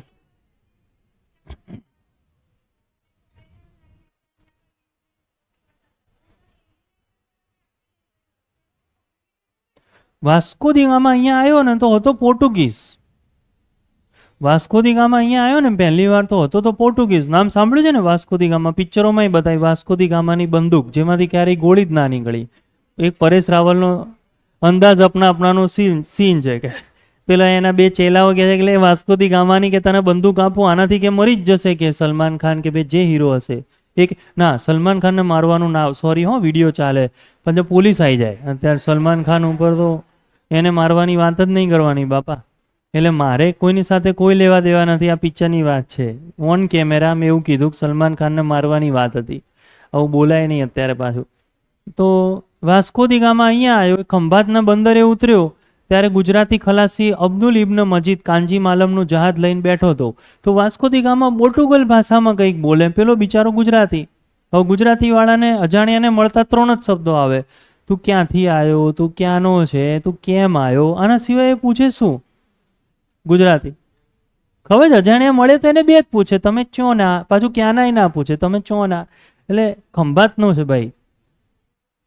તો આ 4-5 સવાલો એ પૂછતો તો વાસ્કો દી ગામાને કશું કંઈ આવડે જ નહીં, શું કે ખબર જ ના પડે. વાસ્કો દી ગામાએ એના પાકીટમાંથી, પાકીટ તમને ખબર છે એ વખતે પેલી પોટલી હોય નાનકડી, તો એના પોટલીમાંથી એણે ઇલાયચી કાઢી, લવિંગ કાઢી, તજ કાઢી, ભાઈ કે આ છે અને આને મારે કે ઉગાડવાનું છે કે આવું કંઈક. પછી એણે કીધું કે આને આમ જમીનમાં નાખીને આને ઉગાડવાનું છે કે. ઇલાયચી બતાવી, તજ પત્તા બતાવ્યા, માંડ પેલાને ખબર પડી, અચ્છા તારે કેરળમાં જવાનું. એટલે પેલા એ પાછું ઈશારાથી કીધું કે અહીંયા આ બધું નહીં થાય કે ખ્યાલ આવે છે. પછી એણે મેપમાં બતાવ્યું કે આવું આવું કંઈક છે કે તું આ રસ્તે આમ જા તો ત્યાં જઈને પહોંચી જઈશ. તો પેલો ભાઈ કેરળ જઈને પહોંચ્યો. એટલે કોમ્યુનિકેશનમાં હંમેશા ઇસ્યુ હતા, પણ એ જે ઇસ્યુ હતા એ ઓલમોસ્ટ ધીરે ધીરે ધીરે સોલ્વ થતા ગયા, કારણ કે એટલા બધા વર્ષો છે. ઉદાહરણ તમને અત્યારે લાઈવ જ આપું, ઇતિહાસમાં તમારામાંથી ઘણા બધાની ઇસ્યુ હશે પણ એ ધીરે ધીરે સોલ્વ થઈ જશે. આ તો સારું છે હું ગુજરાતીમાં બોલું, એટલે ભાષા કે આપણને બધાને ભાષાકીય સમસ્યા નહીં થાય, પણ ઇતિહાસમાં તો સમસ્યા થવાની ને, જે ક્યારે ઇતિહાસ ભણ્યો જ નથી. મારે એવું મેથ્સમાં થતું હતું, એ શું બોલે છે ગણિતના સાહેબ, ભલે ગુજરાતીમાં બોલતા હોય પણ મને ખબર જ ના પડે. ભા ગુ સ બા, પહેલા ભા પછી ભા ગુણાકાર પછી સ, હવે એ બોલી જાય ને હું અપ્લાય કરું તો મારે થાય જ નહીં, જવાબ જ ના આવે 35. પછી એ કે બરોબર ને, બધાને 35 જવાબ આવ્યો ને, એટલે બધા હા પાડતા હોય, હું બાજુમાં જોતો હોઉં સારું આવ્યું કેમનું 35 જવાબ. એવું થાય. ઘણી વખતે ગપ્પાએ મારે, હા હા હા હા જવાબ આમાંય આવડવાનું નહીં, જવાબ દે આવી ગયો જવાબ 35. તો આ રીતે એ લોકોએ બેરિયર એના દૂર કર્યા હતા. ચલો હવે કોઈ ક્વેશ્ચન, કોઈને કઈ વાત? હા હા ના એ ડિપેન્ડ કરે. યુપીએસસીની અંદર એક કોઈ છોકરી હતી યુપીએસસીને, એના લગ્ન થયા હતા અને એના 4 કે 6 મહિનાનો છોકરો હતો. અને એ 4 કે 6 મહિનાનો છોકરો એટલે તમે સમજી શકો છો, 4 મહિનાનો છોકરો, 4 મહિના, વર્ષ નહીં, 4 મહિનાનો છોકરો. યુપીએસસીમાં એનો 16મો રેન્ક હતો. ઇન્ડિવિજ્યુઅલ ઉપર આધાર રાખે, બધું ઇન્ડિવિજ્યુઅલ ઉપર આધાર રાખે. ખ્યાલ આવે છે કે કેવું? અને હા એન્વાયરમેન્ટ ઉપર બી આધાર રાખે, મધર ફાધરનો સપોર્ટ, ભાઈ બહેનનો સપોર્ટ, આપણું ફ્રેન્ડ સર્કલ, પછી આ હવે એક પરિવાર બની જાય છે. આ ક્લાસ આપણું પરિવાર બને છે, એકબીજાથી તમે ઇન્સ્પાયર થાઓ, તમે ફેકલ્ટીથી ઇન્સ્પાયર થાઓ, પછી આણે આવી રીતે પાસ કરી, હું આવી રીતે કરું, તમારો ભાઈબંધ તૈયારી કરતો હોય, એ રીતે ચાલ્યા કરશે સર્કલ. તો એ ઇન્ડિવિજ્યુઅલ ઉપર આધાર રાખે. પણ આપણે જેમ જેમ મળતા હશું એમ આ બધી બાબતોની ચર્ચા કરતા રહીશું દરેક લેક્ચરમાં. ક્લિયર? ચલો તો આટલે સુધી આજે રાખીએ. નેક્સ્ટ લેક્ચર ઇતિહાસ ચાલુ થયો, સીધું સબ્જેક્ટ લઈને આપણે આગળ વધી જવાના છે. બરાબર? તો મળીએ છીએ હવે નેક્સ્ટ સેશનમાં.